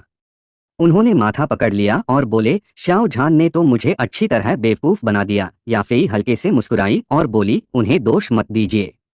अपने परिवार की सुरक्षा के लिए उन्होंने ऐसा किया होगा। ये झेन भी शांत हो गए और गहरी सांस लेकर वहां से लौट गए। उधर शाओ परिवार में हुई भीषण लड़ाई की आवाज ने उन सभी युवाओं को जगा दिया जो सहायता औषधि की मदद से रात में साधना कर रहे थे। उनमें शाओ यान भी शामिल था। वह तुरंत कपड़े पहनकर मुख्य द्वार की ओर दौड़ा। रास्ते में उसकी मुलाकात शाओ शुनर से हुई। शुनर ने चिंता से पूछा, शाओ यान भाई, आखिर क्या हुआ है? शाओ यान ने उसके सिर पर हाथ फेरते हुए कहा, कुछ दिनों पहले पिताजी ने बताया था कि जियालिए परिवार और वुल्फ मर्सिनरी ग्रुप मिलकर हमारे परिवार पर हमला करने वाले हैं। लगता है आज वही रात है। यह सुनकर शुनर ने चिंतित होने का अभिनय किया, हालांकि वह भीतर से सब जानती थी। उसने पूछा, क्या शाओ अंकल उनका सामना कर पाएंगे? शाओ यान आत्मविश्वास से मुस्कुराया और बोला, बिल्कुल। अब मेरे पिता पहले जैसे नहीं रहे। वे 9 सितारा महान योद्धा बन चुके हैं। शुनर ने आश्चर्य जताते हुए पूछा, इतनी जल्दी? यह कैसे संभव हुआ? शाओ यान थोड़ा पास आया और धीमी आवाज में बोला, मैं तुम्हें एक राज बताता हूँ, लेकिन किसी और को मत बताना। हमारे परिवार में एक महान पूर्वज आए हैं। उन्हीं की वजह से पिता और तीनों बुजुर्गों ने एक शक्तिशाली रक्तवंश को अपने भीतर समाहित किया है। इसी कारण उनकी ताकत इतनी तेजी से बढ़ी है। आने वाले समय में हमारा शाओ परिवार पहले से कहीं अधिक शक्तिशाली बनने वाला है। इस बार शाओ शुनर सिर्फ दिखावा नहीं कर रही थी, बल्कि सचमुच हैरान रह गई थी। पहले से ही उसे पता था कि शाओ परिवार के बड़े लोगों की ताकत अचानक बढ़ गई है, लेकिन उसने सोचा था कि उन्होंने कोई दुर्लभ औषधि खाई होगी। अब जब शाओ यान ने बताया कि यह सब एक शक्तिशाली रक्तवंश के कारण हुआ है, तो उसके मन में तुरंत एक नाम आया, डॉदी रक्तवंश। वह सोचने लगी कि आखिर वह रहस्यमय डॉजोंग पूर्वज कौन है, जिसके पास ऐसा रक्तवंश है जिसे दूसरों में भी मिलाया जा सकता है। उसकी जानकारी के अनुसार डॉदी रक्तवंश तो जन्मजात जागृत होता है, फिर यह कैसे संभव हुआ? शाओ यान ने देखा कि शुनर गहरी सोच में खो गई है, तो उसने हाथ हिलाकर कहा, शुनर कहाँ खो गई? वह तुरंत संभल गई और अपने चेहरे से आश्चर्य छिपा लिया। उसने मन ही मन तय किया कि बाद में इस बारे में लिंग यिंग से जरूर पूछेगी। शाओ यान हंसते हुए बोला, जब मैंने पहली बार पिताजी को 9 सितारा महान योद्धा बनते देखा था तब मेरी भी हालत बिल्कुल तुम्हारी जैसी ही थी। दोनों बाकी शाओ परिवार के युवाओं के साथ मुख्य द्वार की ओर पहुंचे। वहां फैली खून की तेज गंध और चारों ओर बिखरी लाशों को देखकर कई युवा डरकर उल्टियां करने लगे। शाओ यान और शुनर ने भी भौहें सिकोड़ लीं। शाओ यान ने चिंता से कहा, शुनर, यहाँ का माहौल बहुत भयानक है, तुम वापस जाकर आराम कर लो। लेकिन शुनर ने दृढ़ स्वर में जवाब दिया, अगर मुझे सचमुच एक शक्तिशाली साधक बनना है तो खून और मौत से डरकर पीछे नहीं हट सकती। कठिनाइयों से भागना मेरे स्वभाव में नहीं है। उसकी दृढ़ता देखकर शाओ यान मुस्कुराया और दोनों आगे बढ़ गए। थोड़ी देर बाद वे शाओ झान के पास पहुंचे। शाओ यान ने पूछा, पिताजी, क्या आज रात जियालिये परिवार और वुल्फ मर्सिनरी ग्रुप ने सच में हमारे परिवार पर हमला किया था? शाओ झान ने सिर हिलाते हुए कहा, हाँ, लेकिन अब उन सबका अंत हो चुका है। भाग, शाओ झान ने आगे कहा, लेकिन अभी हमारा काम खत्म नहीं हुआ है। अब हमें तुरंत जियालिये परिवार की ओर जाना होगा। तभी बड़े बुजुर्ग बोले, देर करना ठीक नहीं होगा। जितनी जल्दी हो सके पूरे जियालिये परिवार को अपने नियंत्रण में लेना होगा। उन्होंने हमारे परिवार पर हमला किया है, इसलिए उनकी सारी संपत्ति अब हमारे लिए क्षतिपूर्ति होगी। शाओ यान समझ गया कि वे जियालिये परिवार की पूरी संपत्ति जब्त करने जा रहे हैं। उसने अपनी वर्तमान शक्ति को देखते हुए वहीं रुकना उचित समझा और शुनर के साथ वापस लौट गया। कमरे में पहुंचते ही शुनर ने लिंग यिंग को बुलाया और पूछा, क्या हमारे कबीले में ऐसा कोई तरीका है जिससे डौदी रक्तवंश किसी दूसरे व्यक्ति में मिलाया जा सके? लिंग यिंग भी यह सुनकर गंभीर हो गया। उसने कहा, मेरी जानकारी में ऐसी कोई विधि नहीं है। अगर सचमुच ऐसा संभव है तो यह हमारे कबीले के सबसे बड़े रहस्यों में से एक होगा। इस बारे में केवल कुलपति ही सही उत्तर दे सकते हैं। शुनर ने चुपचाप सिर हिला दिया। उसी रात जियालिये परिवार और वुल्फ मर्सिनरी ग्रुप के पूरी तरह नष्ट होने की खबर पूरे वुटान शहर में फैल गई। उनकी सारी संपत्ति अब शाओ परिवार के हाथों में आ चुकी थी। बाकी तीनों मर्सिनरी ग्रुप और आओबा परिवार ने भी जब सुना कि शाओ झान 9 सितारा महान योद्धा बन चुके हैं और तीनों बुजुर्गों की शक्ति भी कई स्तर बढ़ गई है, तो किसी ने भी विरोध करने की हिम्मत नहीं की। देखते ही देखते पूरा वुटान शहर शाओ परिवार के प्रभाव में आ गया। अगली सुबह शाओ चेन अपने कमरे से बाहर निकले। तभी सिस्टम की आवाज उनके मन में गूंजी, बधाई हो, आपने मिशन पूरा कर लिया है। शाओ परिवार अब वुटान शहर का सबसे शक्तिशाली परिवार बन चुका है। आपको पुरस्कार स्वरूप 10 वॉशिंग मैरो स्पिरिट पिल प्राप्त हुई हैं। शाओ चेन मुस्कुराए। उन्होंने सोचा कि इन गोलियों से परिवार की दूसरी पीढ़ी के कमजोर प्रतिभाशाली सदस्यों की योग्यता बढ़ाई जा सकती है, ताकि वे जल्दी महान योद्धा के स्तर तक पहुंच सकें। साथ ही उन्होंने निर्णय लिया कि अब उच्च स्तर की साधना तकनीकों को इकट्ठा करने का अगला मिशन शुरू किया जाएगा। यह सोचकर उन्होंने अपनी आत्मिक शक्ति से तुरंत शाओ झान और चारों बुजुर्गों को संदेश भेजा और उन्हें पीछे वाले पहाड़ पर बने छोटे आंगन में बुला लिया। मैंने प्रशिक्षण मैदान में शू संशी को जमीन पर गिरा दिया, लेकिन हैरानी की बात यह थी कि वो जरा भी नाराज नहीं हुआ। उसने तुरंत कहा कि वो मुझसे दोस्ती करना चाहता है। मैंने शांत स्वर में कहा, दोस्ती करनी है तो मना भी नहीं करूंगा, लेकिन पहले श्वेनवू डिवाइन पिल या श्वेनवू स्टोन टैबलेट को मिलने का तोहफा बनाकर लाओ। मेरी बात सुनते ही उसके चेहरे की सारी खुशी पल भर में गायब हो गई। वो आंखें फाड़कर बोला, स्टोन टैबलेट? तुम सीधे लूट क्यों नहीं लेते? मैंने उसके दर्द भरे चेहरे की ओर देखा और हल्की सी मुस्कान मेरे होठों पर आ गई। मैं मुड़कर वहां से जाने ही वाला था कि अचानक कुछ याद आया। मैंने कदम रोक लिए और उसकी ओर देखकर कहा, वैसे अगर तुम सच में दोस्त बनना चाहते हो तो ये पूरी तरह नामुमकिन भी नहीं है। मेरी बात सुनते ही शू संशी के चेहरे पर फिर से उम्मीद लौट आई। मैंने शांत स्वर में कहा, इतनी बात तो समझते ही होगे, अगर दोस्ती करनी है तो खाली हाथ नहीं आया जाता। तुरंत मेरी बात समझ गया। उसके चेहरे पर फिर से वही शरारती मुस्कान लौट आई। वो मेरे पास आकर बोला, समझ गया, समझ गया। दोस्ती में भला कोई खाली हाथ आता है? बताओ तुम्हें क्या चाहिए। अगर मेरे बस में हुआ तो मैं सब तुम्हारे लिए ले आऊंगा। मैं तो इसी बात का इंतजार कर रहा था। मैंने धीरे से कहा, सुना है तुम शुआनमिंग क्लैन के सीधे उत्तराधिकारी हो। तुम्हारे क्लैन की शुआन वाटर पिल और शुआनवू डिवाइन पिल काफी मशहूर है। मैंने आज तक उन्हें चखा नहीं है, सोचा इस बार उनका स्वाद भी चख लूं। मेरी बात सुनते ही शू संशी के चेहरे की मुस्कान तुरंत गायब हो गई। वो वहीं का वहीं जम गया, आंखें फाड़कर मेरी ओर देखने लगा। फिर जोर से बोला, क्या तुम पागल हो गए हो? क्या तुम्हें लगता है कि शुआन वाटर पिल और शुआनवू डिवाइन पिल सड़क पर मिलने वाली टॉफियां हैं? मैंने उसके चेहरे की ओर देखा और हल्की सी मुस्कान के साथ कहा, अरे मैं तो बस मजाक कर रहा था। ये सुनते ही शू संशी ने राहत की लंबी सांस ली कि मैं फिर बोला, इतनी ज्यादा भी नहीं चाहिए, बस 10 शुआनवू डिवाइन पिल्स दे देना। उसका चेहरा फिर से उतर गया। वो लगभग चिल्लाते हुए बोला, 10? तुम जानते भी हो कि शुआनवू डिवाइन पिल किस दर्जे की दवा है। वो हमारे शुआनमिंग क्लैन की सबसे कीमती ट्रेजर पिल है। ज्यादा से ज्यादा मैं तुम्हें 2 गोलियां दे सकता हूं, इससे ज्यादा सच में मेरे पास नहीं है। मैंने कुछ पल चुपचाप सोचा, फिर सिर हिलाकर कहा, 2 गोलियां, इतनी कम? उससे तो ठीक से स्वाद भी नहीं आएगा। शू संशी ने दांत भींच लिए। आखिरकार उसने भारी मन से कहा, 2 ही मेरी आखिरी सीमा है। ये दोनों गोलियां भी मेरे निजी संग्रह का आधे से ज्यादा हिस्सा हैं। अगर तुम फिर भी तैयार नहीं हो तो ये दोस्ती यहीं खत्म समझो। उसके चेहरे पर ऐसा भाव था मानो कोई अपना ही मांस काट कर दे रहा हो। मैंने उसकी ओर ध्यान से देखा, समझ गया कि वो सचमुच अपनी आखिरी सीमा तक आ चुका है। मैंने हल्का सा सिर हिलाया, ठीक है, 2 गोलियां ही सही। सौदा तय होते ही शू संशी के दिल में जोर का दर्द उठा। उसने दांत भींच लिए, लेकिन आखिरकार वो कड़वी मुस्कान के साथ मान गया। तुम्हारा दिल, तुम्हारे मार्शल सोल जितना ही काला है। उसी समय डीन के कार्यालय में यान शाओजे मेरे बारे में मौजूद सारी जानकारी ध्यान से देख रहे थे।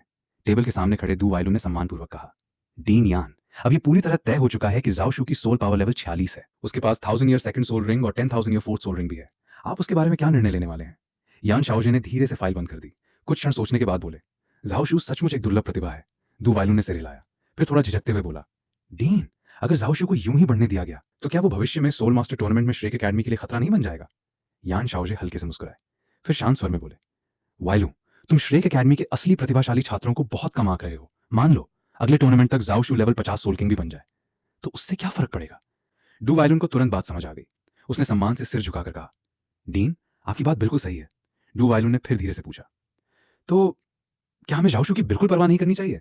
यान शाओजे कुछ पल सोचते रहे, फिर बोले, नहीं, उस पर नजर रखना अभी भी जरूरी है। दू वाइलू ने बिना झिझक सिर हिलाया, जी डीन। लेकिन जैसे ही उसकी बात खत्म हुई, कार्यालय का दरवाजा धीरे धीरे खुला।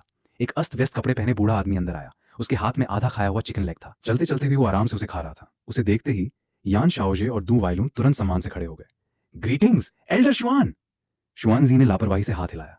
उसकी बेफिक्र चाल ने पूरे कमरे का माहौल बदल दिया। यान शाओजे ने आश्चर्य से पूछा, एल्डर शुआन, अभी आपने जो कहा उसका क्या मतलब था? शुआन जी ने चिकन का एक और टुकड़ा खाया, फिर बेपरवाही से बोला, सिर्फ एक छोटे लड़के की ताकत जानने के लिए इतनी योजना बनाने की क्या जरूरत है?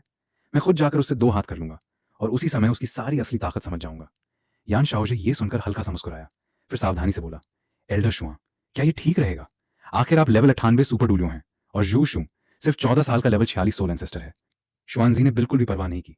उसने शराब की एक लंबी घूंट भरी, फिर हंसते हुए बोला, शाओजे, तुम गलत समझ रहे हो। मैं उसे परेशान करने नहीं जा रहा। मैं तो बस एक बड़े के नाते उसे थोड़ा मार्गदर्शन दूंगा और साथ ही उसकी असली क्षमता भी देख लूंगा। ये सुनते ही यान शाओजे की आंखें चमक उठी। वो तुरंत मुस्कुराया, कमाल है एल्डर शुआन, इस तरह बाहर वालों को भी कोई शिकायत नहीं होगी। पास खड़े दू वाइलून ने भी तुरंत सम्मान से झुककर कहा, एल्डर शुआन की दूरदर्शिता सचमुच अद्भुत है। शुआन जी मुस्कुराया, चिकन लेग का आखिरी कौर खाया, ठीक है, कुछ दिनों में मैं खुद उस जाओशू से मिलकर आता हूँ। क्लास खत्म होने के बाद मैं नए छात्रों की कक्षा की ओर जा रहा था। निंग टियान ने मुस्कुराकर कहा, अच्छा हुआ मिल गए, चलो साथ में डाइनिंग हॉल चलते हैं। मैंने मना नहीं किया। हम तीनों साथ साथ भोजनालय की ओर चल पड़े। खाना लेने के बाद हम एक खाली मेज पर बैठ गए। मैंने हाथ बढ़ाकर कुछ सामान उनकी ओर रख दिया, फिर शांत स्वर में कहा, ये वही चीजें हैं जिनका मैंने पहले वादा किया था। मेरी सारी खेती कल्टीवेशन का खर्च 9 ट्रेजर ग्लेज टाइल क्लैन उठाएगा। वुफेंग ने एक नजर मेरी ओर देखा, लेकिन कुछ नहीं बोली। वो चुपचाप खाना खाती रही। निंग टियान ने यह सब अपनी आंखों से देखा। उसके चेहरे पर हल्की सी मुस्कान उभर आई। जल्द ही सूरज पूरी तरह ढल गया। श्रेक सिटी की सड़कों के दोनों ओर दीपक जगमगाने लगे। हम एकेडमी से बाहर निकले और सीधे ट्रेजर पैविलियन की ओर चल पड़े। निंग टियान के विशेष निमंत्रण की वजह से हम आसानी से अंदर प्रवेश कर गए। अंदर हर तरफ चमकते खजाने सजे हुए थे, दुर्लभ धातुएं, कीमती सोल टूल्स, यहां तक कि क्रिस्टल डिस्प्ले केसेस में रखी सोल बोन्स भी सुव्यवस्थित तरीके से प्रदर्शित थीं। इसी बीच ट्रेजर पैविलियन की सबसे ऊपरी मंजिल के एक निजी कक्ष में शुआन जी खिड़की के पास बैठा शराब पी रहा था। उसकी धुंधली आंखें सीधे मुझ पर टिकी हुई थीं। वो बुदबुदाया, सिर्फ 14 साल की उम्र और लेवल 46 सोल एंसेस्टर। इतना कहकर उसने फिर एक चिकन लेग निकालकर खाना शुरू कर दिया। निंग टियान रास्ते भर मुझे अलग अलग खजानों के बारे में बताती रही। कुछ ही देर बाद हम एक विशेष प्रदर्शनी कक्ष में पहुंचे। अचानक मेरी नजर एक सूखी, फटी हुई और काली पड़ चुकी गोल्डन गम पर जाकर टिक गई।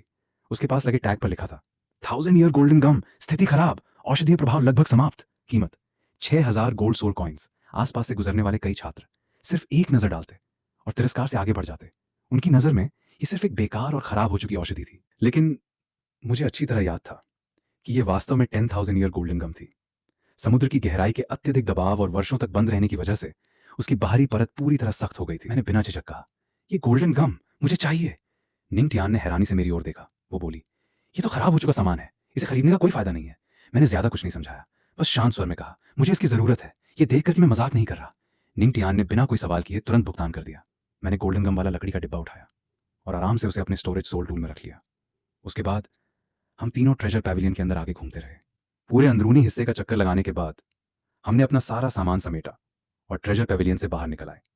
इस समय तक रात पूरी तरह छा चुकी थी। श्रेक सिटी की सड़कों पर रोशनी जगमगा रही थी, हल्की ठंडी हवा चल रही थी। अचानक चारों तरफ का माहौल बदल गया। जो ठंडी हवा अभी तक चल रही थी वो एकदम थम गई। पूरी सड़क पर एक भयानक और अदृश्य दबाव छा गया। कोई विस्फोट नहीं हुआ, नहीं सोल पावर की कोई तेज लहर उठी। हमारे सामने सड़क के बीचों बीच अचानक एक बूढ़ा आदमी दिखाई दिया। उसके कपड़े फटे पुराने थे, कमर पर एक पुरानी शराब की बोतल लटक रही थी, होंठों पर अब भी चिकन का तेल लगा हुआ था। वो बेहद साधारण दिख रहा था, लेकिन कुछ क्षण बाद उसकी भारी आवाज रात की खामोशी में गूंज उठी। छोटे लड़के, लगता है ट्रेजर पैविलियन घूमकर लौट आए हो। निंग टियान और वू फेंग के दिल में डर की लहर दौड़ गई। वे दोनों अभी केवल 12 साल की थीं। इतने भयानक दबाव का उन्होंने पहले कभी सामना नहीं किया था। और एक कदम आगे बढ़कर मेरे सामने खड़ी हो गई। उसने शांत लेकिन दृढ़ स्वर में कहा, सीनियर, अगर हमसे कोई गलती हुई है तो कृपया हमें क्षमा करें। मैं nine treasure glaze style clan की यंग मिस्ट्रेस निंग टियान हूं और ये जू शू मेरा रक्षक है। यदि सीनियर इन्हें कष्ट देना चाहते हैं तो कृपया nine treasure glaze style clan का सम्मान रखते हुए आज की बात यहीं समाप्त कर दीजिए। उसकी मुद्रा पूरी तरह संयमित थी। उसकी आवाज में nine treasure glaze style clan की यंग मिस्ट्रेस होने का आत्मविश्वास साफ झलक रहा था। लेकिन उसकी बात सुनकर शुआनजी बस हल्का सा मुस्कुराया। उसकी हंसी में पूरे सोल मास्टर वर्ल्ड को ऊपर से देखने वाला आत्मविश्वास साफ महसूस हो रहा था। शुआनजी हल्के से मुस्कुराया और बोला, छोटी लड़की, nine treasure glaze style clan की इज्जत सिर्फ तुम्हारे जैसा छोटा सा यंग मिस्ट्रेस यहां खड़ा है। अगर तुम्हारे पिता भी खुद यहां आ जाएं तो भी मुझसे इस लहजे में बात करने की हिम्मत नहीं करेंगे। ये सुनते ही निंग टियान का चेहरा बदल गया। शुआनजी शुआनजी ने फिर मेरी ओर देखा। उसके चेहरे की मुस्कान धीरे धीरे गायब हो गई। वो गंभीर स्वर में बोला, आज मैं तुम्हारा रास्ता रोकने नहीं आया हूं, न ही तुम्हें परेशान करने। मैंने सिर्फ इतना सुना है कि श्रेक एकेडमी में एक 14 साल का लड़का आया है जो लेवल 46 सोल एंसेस्टर है, जिसके पास 1000 ईयर सेकंड सोल रिंग और 10,000 ईयर फोर्थ सोल रिंग है। मैंने अपनी पूरी जिंदगी में ऐसा सोल रिंग कॉन्फ़िगरेशन कभी नहीं देखा, इसलिए मैं खुद तुम्हें थोड़ा मार्गदर्शन देना चाहता हूँ। इसे अपना सौभाग्य समझो। मैं बेबस होकर मुस्कुराया। मैंने विनम्र स्वर में कहा, सीनियर, सच कहूं तो मुझे इस सौभाग्य की जरूरत नहीं है। शुआनजी जोर से हंस पड़ा, फिर बोला, ये तुम्हारे चाहने या न चाहने की बात नहीं है। इतना कहते ही उसने बिना किसी चेतावनी के सीधे मेरी ओर हाथ बढ़ा दिया। मैंने पहले निंग टियान और वू फेंग को सोल पावर से सुरक्षित दूरी पर भेज दिया। इसके बाद बिना एक पल गंवाए मैंने सीधे शुआनजी पर एक तीर छोड़ दिया। धड़ाम, एक भारी धमाके के साथ शुआनजी का बढ़ा हुआ हाथ बीच हवा में रुक गया। उसके चेहरे पर मुस्कान उभर आई। वो हंसते हुए बोला, अच्छा, बहुत अच्छा, लेकिन अगर तुम्हारी ताकत बस इतनी ही है तो बूढ़ा मैं थोड़ा निराश हो जाऊंगा। मैं अच्छी तरह जानता था कि अगर मैं अपनी असली ताकत नहीं दिखाऊंगा तो ये बूढ़ा मुझे बिल्कुल नहीं छोड़ेगा। इसलिए मैंने अब और छिपाने का इरादा छोड़ दिया। अगले ही पल मेरे शरीर के भीतर से एक भारी सोल पावर की गूंज उठी। आंखों के सामने ही तेजी से बढ़ने लगे। कुछ ही क्षणों में वे मेरी कमर तक पहुंच गए। मेरे पूरे शरीर से अथाह काली सोल पावर फूट पड़ी। वो चारों ओर फैलकर घने काले धुएं में बदल गई। आसपास की हवा बेकाबू होकर गरजने लगी। मेरी बैंगनी आंखें सीधे शुआनजी पर टिकी हुई थी। हालांकि मेरी सोल पावर अभी भी केवल लेवल 46 सोल एंसेस्टर की थी, लेकिन उस पल जो आभा मेरे शरीर से निकल रही थी वो एक उच्च स्तर के सोल एम्पर से भी कम नहीं थी। निंग टियान और व्यू फैंग पूरी तरह स्तब्ध रह गईं।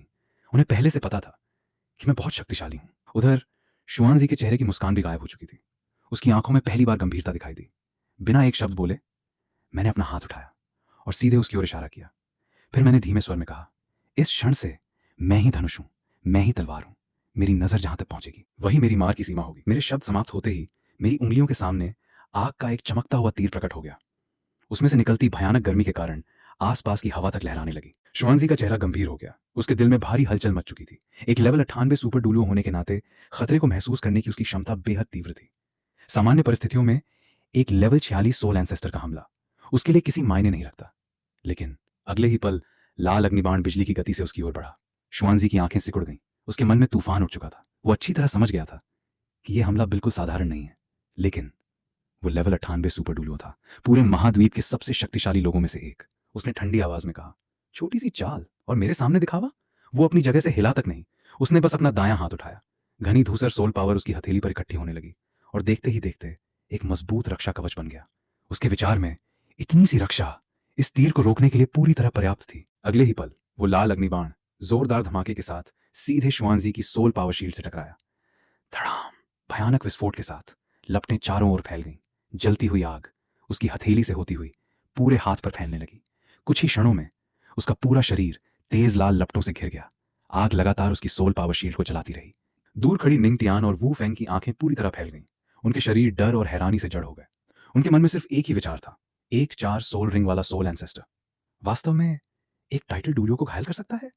अगले ही पल उसके शरीर से समुद्र जैसी विशाल सोल पावर फूट पड़ी। भयंकर शक्ति ने चारों ओर तूफान खड़ा कर दिया। धड़ाम! एक जोरदार धमाके के साथ उसके हाथ पर लगी आग बिखर गई, लेकिन उसकी हथेली पर एक काला जला हुआ आर पार घाव साफ दिखाई दे रहा था। आग की बची हुई गर्मी अब भी उसकी सोल पावर को लगातार झुलसा रही थी, लेकिन उसे संभलने का मौका भी नहीं मिला था कि मैंने फिर से अपना हाथ उठा दिया। इस बार चारों ओर का तापमान अचानक गिरने लगा। हवा में घना सफेद कोहरा फैल गया। भीषण ठंड ने आसपास की हवा तक को जमा दिया। बर्फ की तीर मेरी उंगलियों के सामने आकार लेने लगी। उस तीर से निकलती ठंडी आभा मानो हर चीज को जमा देना चाहती हो। मैंने बिना एक पल रुके सीधे शुआनजी की ओर तीर छोड़ दिया। स्विश!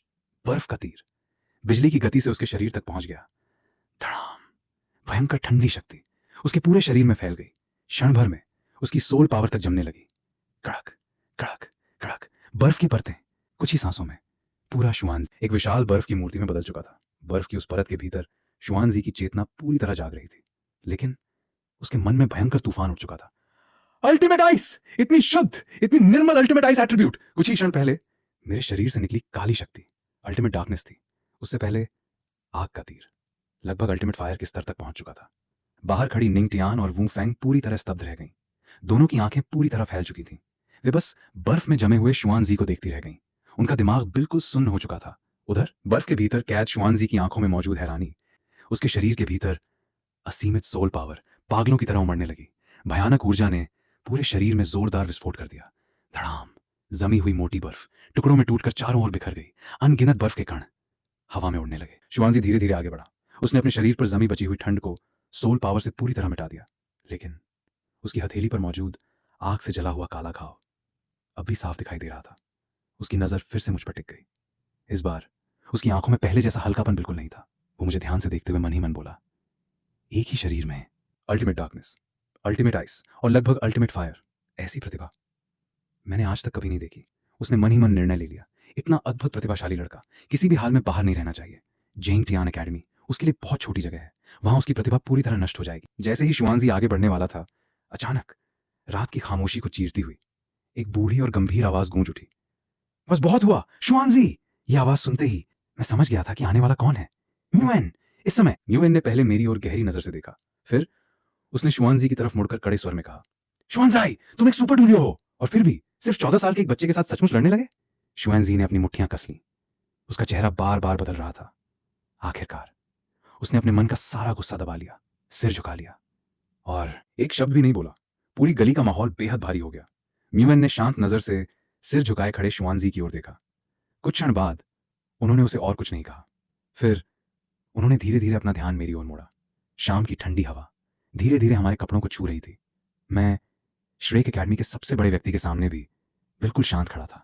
मेरे चेहरे पर न घबराहट थी और न ही डर। म्यूएन ने हल्की मुस्कान के साथ कहा, बच्चे, अभी जो कुछ हुआ उसके लिए सचमुच मैं ही जिम्मेदार हूं। मैं तुमसे माफी मांगता हूं। मैंने बिना भाव बदले कहा, माफी की जरूरत नहीं है। अगर आज रात मैं सचमुच यहीं मर भी जाता तो मुझे कोई शिकायत नहीं होती, क्योंकि इस दुनिया में ताकत ही सब कुछ तय करती है। म्यूएन ने मेरी बात सुनकर संतोष से सिर हिलाया, फिर शांत स्वर में बोले, सच कहूं, मुझे उम्मीद नहीं थी कि इतनी कम उम्र में तुम्हारी सोच इतनी परिपक्व होगी। मैं मन ही मन बेहद असहज हो गया। मैं श्रेक एकेडमी के इन बूढ़ों से ज्यादा बातचीत नहीं करना चाहता था। उन्होंने औपचारिक बातें छोड़ दी। उनका चेहरा गंभीर हो गया। उन्होंने सीधे कहा, बच्चे, मैं साफ साफ बात करता हूं, तुम्हारे पास अल्टीमेट डार्कनेस एट्रीब्यूट है। ऐसी मार्शल सोल पूरे महाद्वीप में बेहद दुर्लभ है। अगर तुम श्रेक एकेडमी छोड़कर बाहर चले गए और दूसरे सोल मास्टर्स को तुम्हारी मार्शल सोल का पता चल गया तो वे बिना कुछ सोचे तुम्हें ईवल सोल मास्टर घोषित कर देंगे। उस समय पूरा सोल मास्टर वर्ल्ड तुम्हारा दुश्मन बन जाएगा और तुम्हारे लिए कहीं भी छिपने की जगह नहीं बचेगी। तुनशी शिंकोंग की दुनिया में आ गए। आप पहले सोचते थे ये तो बस एक नॉर्मल हाई स्कूल वाली दुनिया है, पर एक दिन टीवी पर एक्सट्रीम मार्शल आर्ट्स जिम का एडवर्टाइजमेंट देखा, तब पता चला कि ये तो स्वॉलोड स्टार की ही दुनिया है। ये जानते ही सबसे पहले आपके दिमाग में आया लुओ फेंग के पैर छूने चलें। भले ही ये किसी टाइम ट्रैवलर के लिए थोड़ा शर्मनाक लगे, पर बदकिस्मती से पता चला ये रास्ता भी काम नहीं करेगा, क्योंकि आप जांगनान बेस सिटी में पैदा नहीं हुए, बल्कि वहाँ से हज़ारों किलोमीटर दूर यांजिंग बेस सिटी में पैदा हुए। एक साधारण इंसान के लिए ये फासला पार करना नामुमकिन जैसा है। जल्दी से जल्दी सिटी लॉर्ड लुओ से मिलने के लिए आप दिन रात मेहनत से ट्रेनिंग करते रहे। इस भारी ट्रेनिंग के दौरान आपने पाया कि आप में कुछ खास। सिर्फ 16 साल की उम्र में आप अप्रेंटिस लेवल तक पहुंच गए। इसके बाद आपको पता चला कि आपका ये चीट सिर्फ लेवल ब्रेक थ्रू के वक्त ही सामने आता है। इसे level 1 unique talent secret method कहा जाता है। वॉरियर लेवल ब्रेक थ्रू के बाद आपको टैलेंट स्पेस में खींच लिया गया। अनंत स्पेस में सबसे चमकीला टैलेंट स्टार पकड़ा, मिला master level talent secret method stellar body. इस टैलेंट ने डायरेक्ट आपकी बॉडी जीन लेवल को 3 गुना बढ़ा दिया और आपको दी लाइट और हीट रेडिएशन अब्जॉर्ब करके बॉडी क्वालिटी और कल्टीवेशन लेवल बढ़ाने की क्षमता। स्टेलर बॉडी मिलते ही कल्टीवेशन में तेजी आ गई। एक्चुअल कॉम्बैट टेस्ट में ही आप वॉर जनरल लेवल की बॉडी क्वालिटी तक पहुंच गए। पूरे यांजिंग बेस सिटी में तहलका मच गया। तुरंत एक्सट्रीम मार्शल आर्ट्स जिम। 3 गुना बॉडी जीन और स्टेलर बॉडी की कंबाइंड ताकत से आप झायरेलो रिवर पावर स्टेशन के अंदर बढ़ते चले गए। एक बेहद ताकतवर प्रेजेंस महसूस हुआ, हाई लेवल लॉर्ड से भी कहीं ज्यादा स्ट्रांग। ये था king level monster mercy king. पहले भी एक्सट्रीम मार्शल आर्ट्स जिम से पूरी जानकारी ली थी। यहाँ कब्जा करके बैठा है ह्यूमन प्लैनेट लेवल तीसरे स्टेज जितना ताकतवर किंग लेवल मॉन्स्टर। आप पीछे हटने की सोच भी नहीं रहे। आंखें ठंडी और तेज चाकू जैसी। आधे आसमान में खड़े उस विशाल मॉन्स्टर से बोले, बस इतना ही कहूंगा, तुम्हारी किस्मत खराब है, यहाँ मुझसे लड़ना पड़ेगा। मर्सी किंग की समझ इंसानों से कम नहीं थी। सामने खड़े इस इंसान की प्रेजेंस सिर्फ हाई लेवल लॉर्ड जितनी सुनकर उसके मन में, तूने यहाँ 10-12 साल आराम से बिताए, इसलिए एक मौका देता हूँ, मेरा सवारी बन जा, तेरी जान बख्श दूंगा। मर्सी किंग को यकीन ही नहीं हो रहा था। गुस्से की आग उसके दिल में जल उठी। बस चाहता था इस बेवकूफ इंसान को पूरी तरह कुचल दे, तुम्हारी एक एक हड्डी पीस कर पाउडर बना दे। एक जलती लाल सांस उसके मुंह से निकली। ये उसका पूरी ताकत वाला, बिना कुछ बचाए किया हुआ वार था। अनंत गुस्से से चलाया गया, एक ऊंचे लेवल तक पहुंचा हुआ हमला। उसे यकीन था कि प्लैनेट लेवल 4 का ह्यूमन स्ट्रांग फाइटर भी आए तो सामना नहीं कर पाएगा। सांस ने आपको पूरी तरह ढक लिया। मर्सी किंग को लगा ये इंसान एक झटके में ही खत्म हो जाएगा। वापस जाकर आराम करने ही वाला था कि उसे महसूस हुआ आप जहां खड़े थे वहां एक गर्म नम हलचल सी दिखी। पूरी बैटल सूट गल चुकी थी। सिर्फ किंग लेवल मटेरियल से बनी स्पेशल वॉर नाइफ ही सही सलामत बची थी। भले ही आप अनबीटेबल वॉर गॉड लेवल के हैं, फिर भी किसी भी हाल में मर्सी किंग का सामना नहीं कर सकते।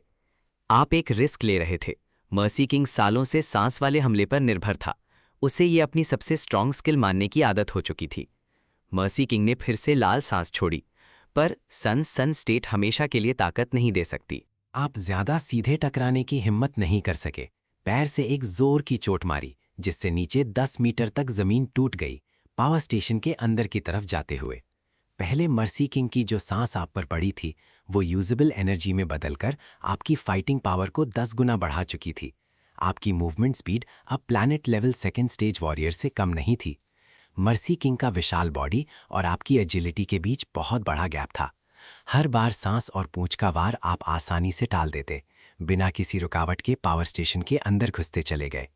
मर्सी किंग की सांसें एक के बाद एक न्यूक्लियर रिएक्टर पर लग रही थीं, जो न्यूक्लियर बॉम्ब अटैक तक झेल सकती थीं।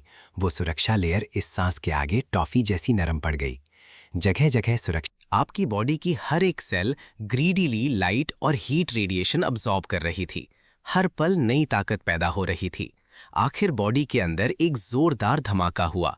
एक चमकीला लाल मिनी प्लैनेट पैदा हो गया, जिसने मैग्नेटिक फील्ड बनाकर अर्थ का मैग्नेटिक फील्ड कैंसिल कर दिया। बॉडी डायरेक्ट हवा में फ्लोट करने लगी। बॉडी फ्लाइट शुरू। ये mini planet planets gravity cancel कर देता है। यही है प्लैनेट रेल्म। प्लैनेट रेल्म में ब्रेक थ्रू होते ही बॉडी के अंदर एक बेहतरीन ताकत महसूस हुई। आपने वॉर नाइफ हाथ में लेकर एक झटके में मर्सी किंग पर वार किया। 9 फोल्ड थंडरब्लेड का चौथा लेयर, फिर तुरंत दूसरा वार, 9 फोल्ड थंडरब्लेड का 5वां लेयर। पहले वार से मर्सी किंग का आर्मर टूटा, दूसरा वार मांस के अंदर तक घुसा, हड्डी पर लगा। और भी शानदार हो गया। प्लैनेट रेल्म में पहुंचने के बाद स्टेला बॉडी का पहला लेयर फाइनली अनलॉक हो पाया, आधी शक्ति। मर्सी किंग की सांस अब आपके लिए बस चुभन जितनी थी। वो जितनी ज्यादा सांस छोड़ता, आपका पावर उतना ही ज्यादा बढ़ता। मर्सी किंग को दुख के साथ पता चला उसका सबसे ताकतवर हथियार पूरी तरह बेकार हो गया। उसने भारी पूंछ का घुमाव किया। आप पल भर में गायब होकर उसके सामने पहुंच गए। एक बार सीधे पूंछ की जड़ पर मारा, चोट का निशान बना। दूसरा वार पूरी विशाल पूंछ की जड़ काटकर गिरा दिया। मर्सी किंग दर्द से पागल हो उठा। पूरे शरीर से लाल एनर्जी निकलने लगी। दर्द भरी शरीर के अंदर तेज अनियमित एनर्जी वेव्स दिखने लगी। उसने सालों तक पावर स्टेशन के लीक्ड न्यूक्लियर एनर्जी को एब्जॉर्ब करके अंदर एक न्यूक्लियर एनर्जी। वो जोरदार मशरूम क्लाउड, पूरी दुनिया के अर्थक्वेक इंस्ट्रूमेंट्स तुरंत चक गए। जब आपने बैटल शुरू की थी तभी यांजिंग बेस सिटी और बाकी बड़े बेस सिटीज ने एनर्जी फ्लक्चुएशन डिटेक्ट कर ली थी। यांजिंग बेस सिटी के अंदर सारे स्क्रीन्स पर रेड अलर्ट आ गया। सब लोग हॉलो नजरों से स्क्रीन पर उस बड़े मशरूम क्लाउड को देख रहे थे। कमांडर की आवाज हमेशा की तरह शांत। आदेश दिया, वॉर गॉड पैलेस और सारे ख्वाकशा मेंबर्स को कांटेक्ट करो। जायरूल और रिवर स्टेशन की जांच करो। हमारा ख्वाकशा स्टार कभी हार नहीं मानेगा। आप जो एक कॉमेट की तरह उभरे थे, इतनी चमकदार स्पीड से सामने आए। वॉरियर बनते ही वॉर जनरल लेवल की बॉडी क्वालिटी से वॉरियर एक्चुअल कॉम्बैट टेस्ट में सबको पीछे छोड़ा। महीने भर में वॉरियर टेस्ट पूरा किया। अब वॉर गॉड लेवल को भी पार कर चुकी थी। इतनी कम उम्र में इतनी ताकत। जिसने भी आपको फॉलो किया वो सब हैरान थे। यहां तक कि 60 किलोमीटर ऊंचे उस मशरूम क्लाउड को देखकर भी सबके मन में एक उम्मीद थी, जो इंसान सूरज जैसा चमकता है वो यूं ही मरने वाला नहीं। ये दृश्य दुनिया भर के बेस सिटीज में बार बार देखा जा रहा था। कोई दुखी था, कोई अफसोस कर रहा था, कोई एक्साइटेड भी था। इंसानी स्वभाव अलग अलग, पर सब ने बिना किसी अपवाद के किंग लेवल फाइटर जेट्स रवाना कर दिए जायरेलो रिवर पावर स्टेशन की तरफ। 22 किंग लेवल फाइटर जेट्स एक एक करके पहुंचे। धरती की सबसे स्ट्रांग शख्सियतें अपने जेट से उतरी, पर किसी की हिम्मत नहीं हुई सीधे ब्लास्ट सेंटर में जाने की। सिर्फ इसलिए नहीं कि वो अभी भी भयानक हाई टेम्परेचर। आगे बढ़ने की हिम्मत नहीं हुई। सबने चुपचाप सल्यूट किया, जैसे किसी सम्मानित इंसान को। उसके पीछे ऐसे खड़े थे जैसे स्मॉल स्कूल स्टूडेंट्स किसी क्लास टीचर से मिले हों। कोई सांस भी नहीं ले रहा था। आखिर थंडर गॉड आ। बड़े भाई जियांग मिंग, उस लड़के पर तुझे भरोसा है। हिम्मत से आया तो मरने नहीं आया होगा। पर दिल में जरा भी भरोसा नहीं था। किसी को पता नहीं था मर्सी किंग के पास सेल्फ डिस्ट्रक्ट करने की भी क्षमता है, और वो सेल्फ डिस्ट्रक्ट इतना पावरफुल होगा। तभी पीछे खड़े दर्जनों एलीट मेंबर्स में हलचल शुरू हुई। थंडर गार्ड ने उनकी नज़र की दिशा देखी। धुएं के बीच एक धुंधली सिलुएट दिखी। तेज इंद्रियों वाले स्ट्रॉन्ग फाइटर्स ने एक गर्म प्रेजेंस महसूस की। फैले हुए धुएं के सॉलिडिफाई होते ही पहले पीली रेत वाली जगह अचानक लाल रंग में बदल गई। बेहद डरावनी और तेज हाई टेम्परेचर। कुछ कम स्ट्रेंथ वाले मेंबर्स को ब्लैक गॉड सूट पहनना पड़ गया उस लाल भयानक प्रेजेंस को झेलने के लिए। थंडर गॉड उस गर्म प्रेजेंस को महसूस करके थोड़ा हैरान। क्या जांगमिंग स्टेलर लेवल तक पहुंच गया? वो शायद बाकियों से ज्यादा जानता था, फिर भी दिल में यकीन नहीं था। लगता था अगर उसका खुद का डोमेन भी हो तो शायद वो आपका मुकाबला नहीं कर पाएगा। सबकी बातचीत के बीच सन गॉड पैटर्न वाला एक यंग बॉय लाल धुएं से बाहर निकला, हाथ में एक नियर 10 मीटर बड़ा मॉन्स्टर हेड पकड़े हुए। यही था मर्सी किंग, जिसकी स्कल और दांत ही बचे थे पूरे शरीर में। आप मुस्कुराए, सफेद खून वाले दांत दिखाते हुए। सज्जनों, बहुत दिनों बाद मिले। थंडर गॉड क्यूरियोसिटी से आपकी करंट स्टेट पूछता है। आप स्माइल से जवाब देते हैं, अभी स्टेलर लेवल तक नहीं पहुंचा। पर आपके चेहरे की आराम भरी एक्सप्रेशन धीरे धीरे गंभीर होने लगी। बॉडी के अंदर वो लाल मिनी प्लैनेट क्रैक होने लगी थी, कभी भी टूट सकती थी। अब सोचकर लगता है इंसानी हिसाब से मर्सी किंग के सेल्फ डिस्ट्रक्ट की पावर किसी बड़े न्यूक्लियर बॉम्ब के बराबर थी। ब्लास्ट सेंटर में टेम्परेचर लाखों करोड़ों डिग्रीज तक पहुंच सकती थी। उस वक्त सन स्टेट की भी कोई गारंटी नहीं थी, पर मर्सी किंग के अंदर फ्लक्चुएशन महसूस करते ही आप तुरंत मूव हो गए थे। प्लैनेट लेवल ब्रेक थ्रू के बाद स्पीड इतनी बढ़ी थी कि 1 सेकंड में ही आप काफ़ी दूर निकल गए। फिर भी काफ़ी नुकसान हुआ, बॉडी ज़्यादातर जल गई थी। अच्छा हुआ आसपास की लाइट और हीट रेडिएशन एब्जॉर्ब करके थोड़ी देर में। इन रेडिएशन को अब्जॉर्ब करने से सिर्फ चोट ठीक नहीं हुई, बल्कि स्ट्रेंथ भी काफ़ी बढ़ गई। लगा थोड़े वक्त तक हाथ नहीं आजमाना चाहिए, थोड़ा समय चाहिए सेटल होने के लिए। Swat skill, body movement, secret techniques, सब में थोड़ी कमी महसूस हो रही थी। इसके बाद प्लैनेट रेल्म ब्रेक थ्रू के बाद फिर से talent secret method Stella body जाग उठा, अपनी ताकत पूरी तरह दिखा चुका था। अगर कोई और भी स्ट्रॉन्ग टैलेंट जागा तो स्ट्रेंथ कई गुना बढ़ सकती है। आप जमीन पर बैठकर डीप मेडिटेशन में चले गए। आपकी स्पिरिट एक अनंत वर्ल्ड में खींच ली गई। इस वर्ल्ड के आसमान में असंख्य स्टार्स टंगे थे, कुछ स्टेला साइज के तो कुछ गैलेक्सी जितने विशाल। आप इस वक्त एक डिम स्टार पर हैं। यही वो स्टार है जहां पिछली बार आए थे। यहीं आपको स्टेलर रीजन मिला था। अब स्ट्रेंथ प्लैनेट लेवल तक बढ़ चुकी है। स्पिरिट की मजबूती अप्रेंटिस लेवल ब्रेक थ्रू से कहीं गुना ज्यादा है। यहाँ हायर लेवल टैलेंट की पॉसिबिलिटी भी ज्यादा है। आपका इल्यूजरी बॉडी ऊपर उठता है। इस असीम टैलेंट अवेकनिंग स्पेस में स्टेलर रीजन से भी बड़े कई टैलेंट स्टार्स दिखते हैं। मतलब ये टैलेंट स्टेलर रीजन से भी स्ट्रांग है। पर आप रुके नहीं। टारगेट बिल्कुल क्लियर है, कम से कम एक हायर लेवल तक तो पहुंचना ही है। टैलेंट अवेकनिंग स्पेस में टाइम का कोई कॉन्सेप्ट नहीं। आपको खुद नहीं पता कितना वक्त बीता, बस इतना पता है एक के बाद एक बड़े स्टार्स पार करते चले गए। 1,49,689वें स्टार के बाद समझ में आया ये शायद मास्टर लेवल टैलेंट होगा। स्पिरिट स्टेट ज्यादा अच्छी नहीं पर फिर भी टिका जा सकता है। भले ही इमॉर्टल लेवल टैलेंट तक नहीं पहुंच पा रहे, फिर भी सबसे बड़े मास्टर लेवल टैलेंट स्टार चुना जा सकता है। हर लेवल बढ़ने पर सिर्फ एक ही टैलेंट मिलता है। शुरुआत में हर बार टैलेंट अवेकनिंग रैंडमली नहीं होता। हर बार टैलेंट अवेकनिंग स्पेस में जाते ही पिछली बार जहां गायब हुए थे वहीं से शुरू होता है। इसीलिए अपनी लिमिट तक पहुंचना ज़रूरी है, तभी अगली बार बेहतर टैलेंट मिलेगा। इस तरह लूप चलता रहे तो स्ट्रेंथ बढ़ती चली जाती है। आप अच्छे से जानते हैं स्वॉलोड स्टार की दुनिया इतनी विशाल है कि कितना भी ऊंचा जाओ वो ऊंचा नहीं लगता, कितना भी दूर जाओ वो दूर नहीं लगता। अगर ऊंचा जाना है, दूर जाना है तो कभी कभी दर्दनाक स्ट्रगल से भी गुजरना पड़ता है। लिमिट के करीब पहुंचते ही हर कदम एक तकलीफ भरा टॉर्चर बन जाता है। दिल में एक आवाज बार बार बिना थके कहती रहती है, मैं पहले से ही बहुत स्ट्रांग हूं। कोई भी टैलेंट चूज करके निकल जाना, चाहे जितना भी हो, फिर भी अर्थ का ह्यूमन रेस में नंबर 1 आदमी ही बनूंगा। बाहर की दुनिया इतनी सुंदर और चमकदार है, इस मरी हुई ठंडी स्पेस में अपनी जवानी क्यों बर्बाद करूं? छोड़ दो, अब स्ट्रगल करने की जरूरत नहीं। ये अंदर की बातें सुनते सुनते कभी कभी आंखों में कंफ्यूजन भी दिखता, पर हर बार आसमान की तरफ देखते, वहां बहुत दूर, बहुत ऊंचाई पर स्टार्स की चमक अनंत डिस्टेंस पार करके नीचे गिरती दिखती। मैं देखना चाहता हूं उस आसमान के आखिरी छोर पर आखिर क्या है। टैलेंट अवेकनिंग में आप बाकी सब पर ध्यान देने की हिम्मत नहीं रखते, बस एक ही सोच, आगे बढ़ना। पता नहीं कितना वक्त बीता, अचानक रियलाइज हुआ कि बिना जाने कब आप स्टेला साइज से लाखों गुना बड़े एक विशाल स्टार तक पहुंच गए हैं। आपने कर दिखाया। थोड़ा स्टंट होकर आप इस विशाल स्टार को देखने लगे। दिल में यकीन नहीं आ रहा था। पहले भी रास्ते में कई इल्यूजन देख चुके थे। कहीं किसी और मास्टर लेवल स्टार को इमॉर्टल लेवल टैलेंट स्टार समझ बैठे थे। सामने स्टेला से लाखों गुना बड़ा टैलेंट स्टार देखकर पता नहीं ये इल्यूजन है या सच में हो गया। थोड़ी देर बाद ही आप आगे बढ़े।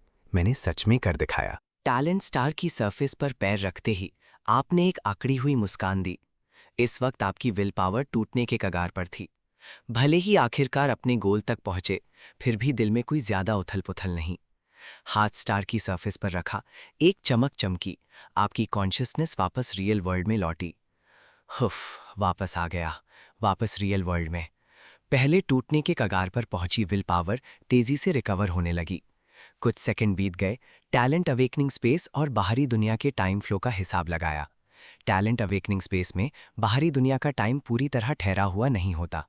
खर्च हुई मेंटल स्ट्रेंथ भी लौटने पर तुरंत पूरी नहीं होती।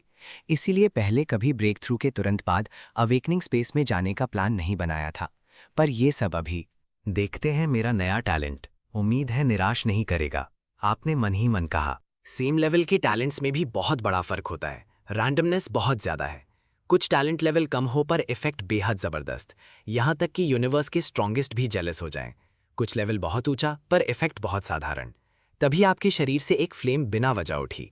उठते ही ये फ्लेम आसपास की सारी हीट पागलों की तरह अब्जॉर्ब करने लगी, यहां तक कि आपका खुद का बॉडी टेम्परेचर भी गिरने लगा।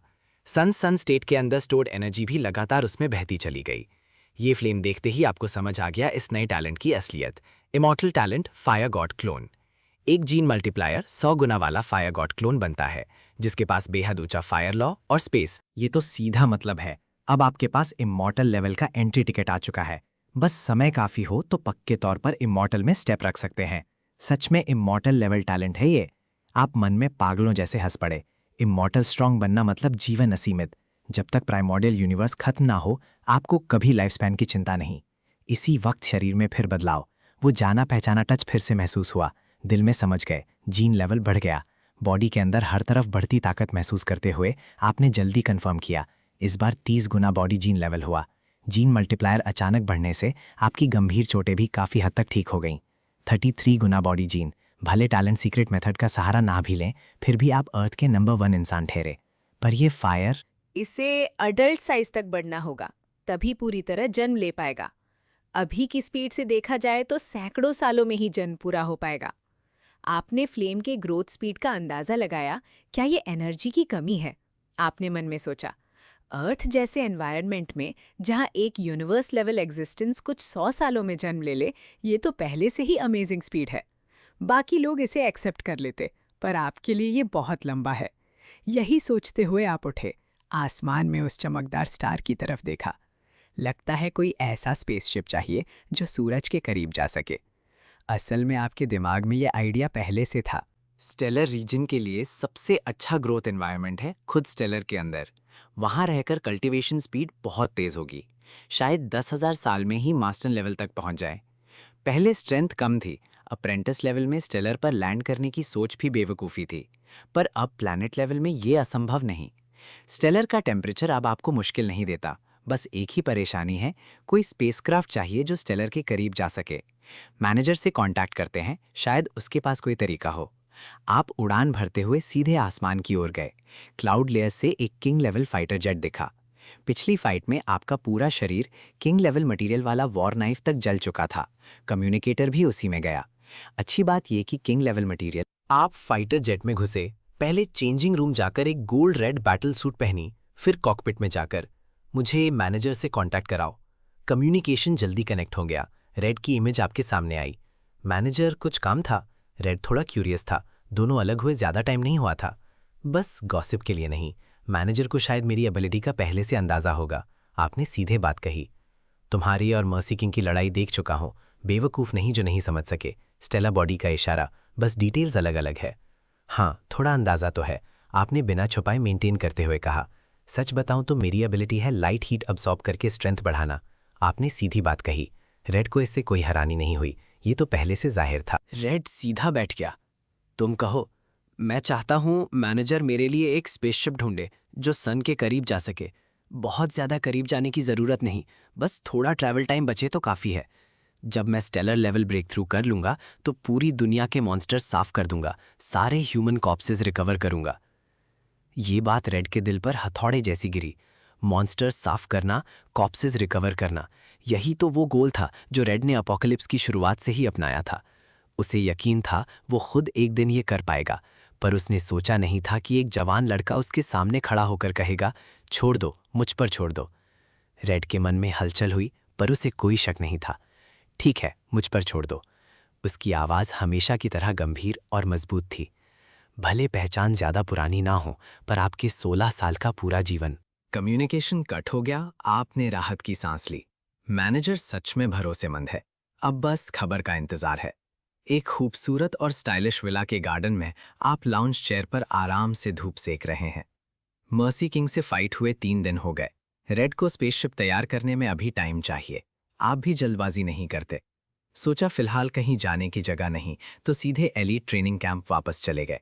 1 महीना पहले जो स्टूडेंट का आइडेंटिटी था, अब वो टीचर बनकर लौटे हैं। हिसाब से लो फेंग भी अब तक एलीट ट्रेनिंग कैंप में ज्वाइन कर चुका होगा। पता नहीं मुलाकात होगी या नहीं, आपने मन में सोचा। थोड़ा रेस्ट करना एक वजह है, दूसरी वजह लो फेंग से मिलना भी है। ऐसे तो अब पैर छूने की जरूरत नहीं है, पर ज्यादा फ्रेंड्स हो तो कोई नुकसान नहीं होता। दोनों में कोई कॉन्फ्लिक्ट ऑफ इंटरेस्ट नहीं, और आपको पता है उसका भविष्य असीमित है। थोड़ी फ्रेंडशिप बना लेना ठीक ही रहेगा। उम्मीद है वो जल्दी आए। अगर रेड स्पेसशिप तैयार कर देगा तो आपको अर्थ छोड़ना होगा। आप जानबूझकर खबर लेने की कोशिश नहीं करते। मिल गया तो कुछ बात कर लेंगे, नहीं मिला तो आगे मौका मिलता ही रहेगा। आंखें बंद कर आपने अपना ध्यान अंदर मोड़ा। बॉडी के अंदर मिनी प्लैनेट की छोटी छोटी दरारें काफ़ी हद तक ठीक हो चुकी हैं। ज़्यादातर हील हो गया, बस 2 गहरी दरारें बची हैं। मिनी प्लैनेट के ऊपर एक अकेली फ्लेम धीरे धीरे जल रही है।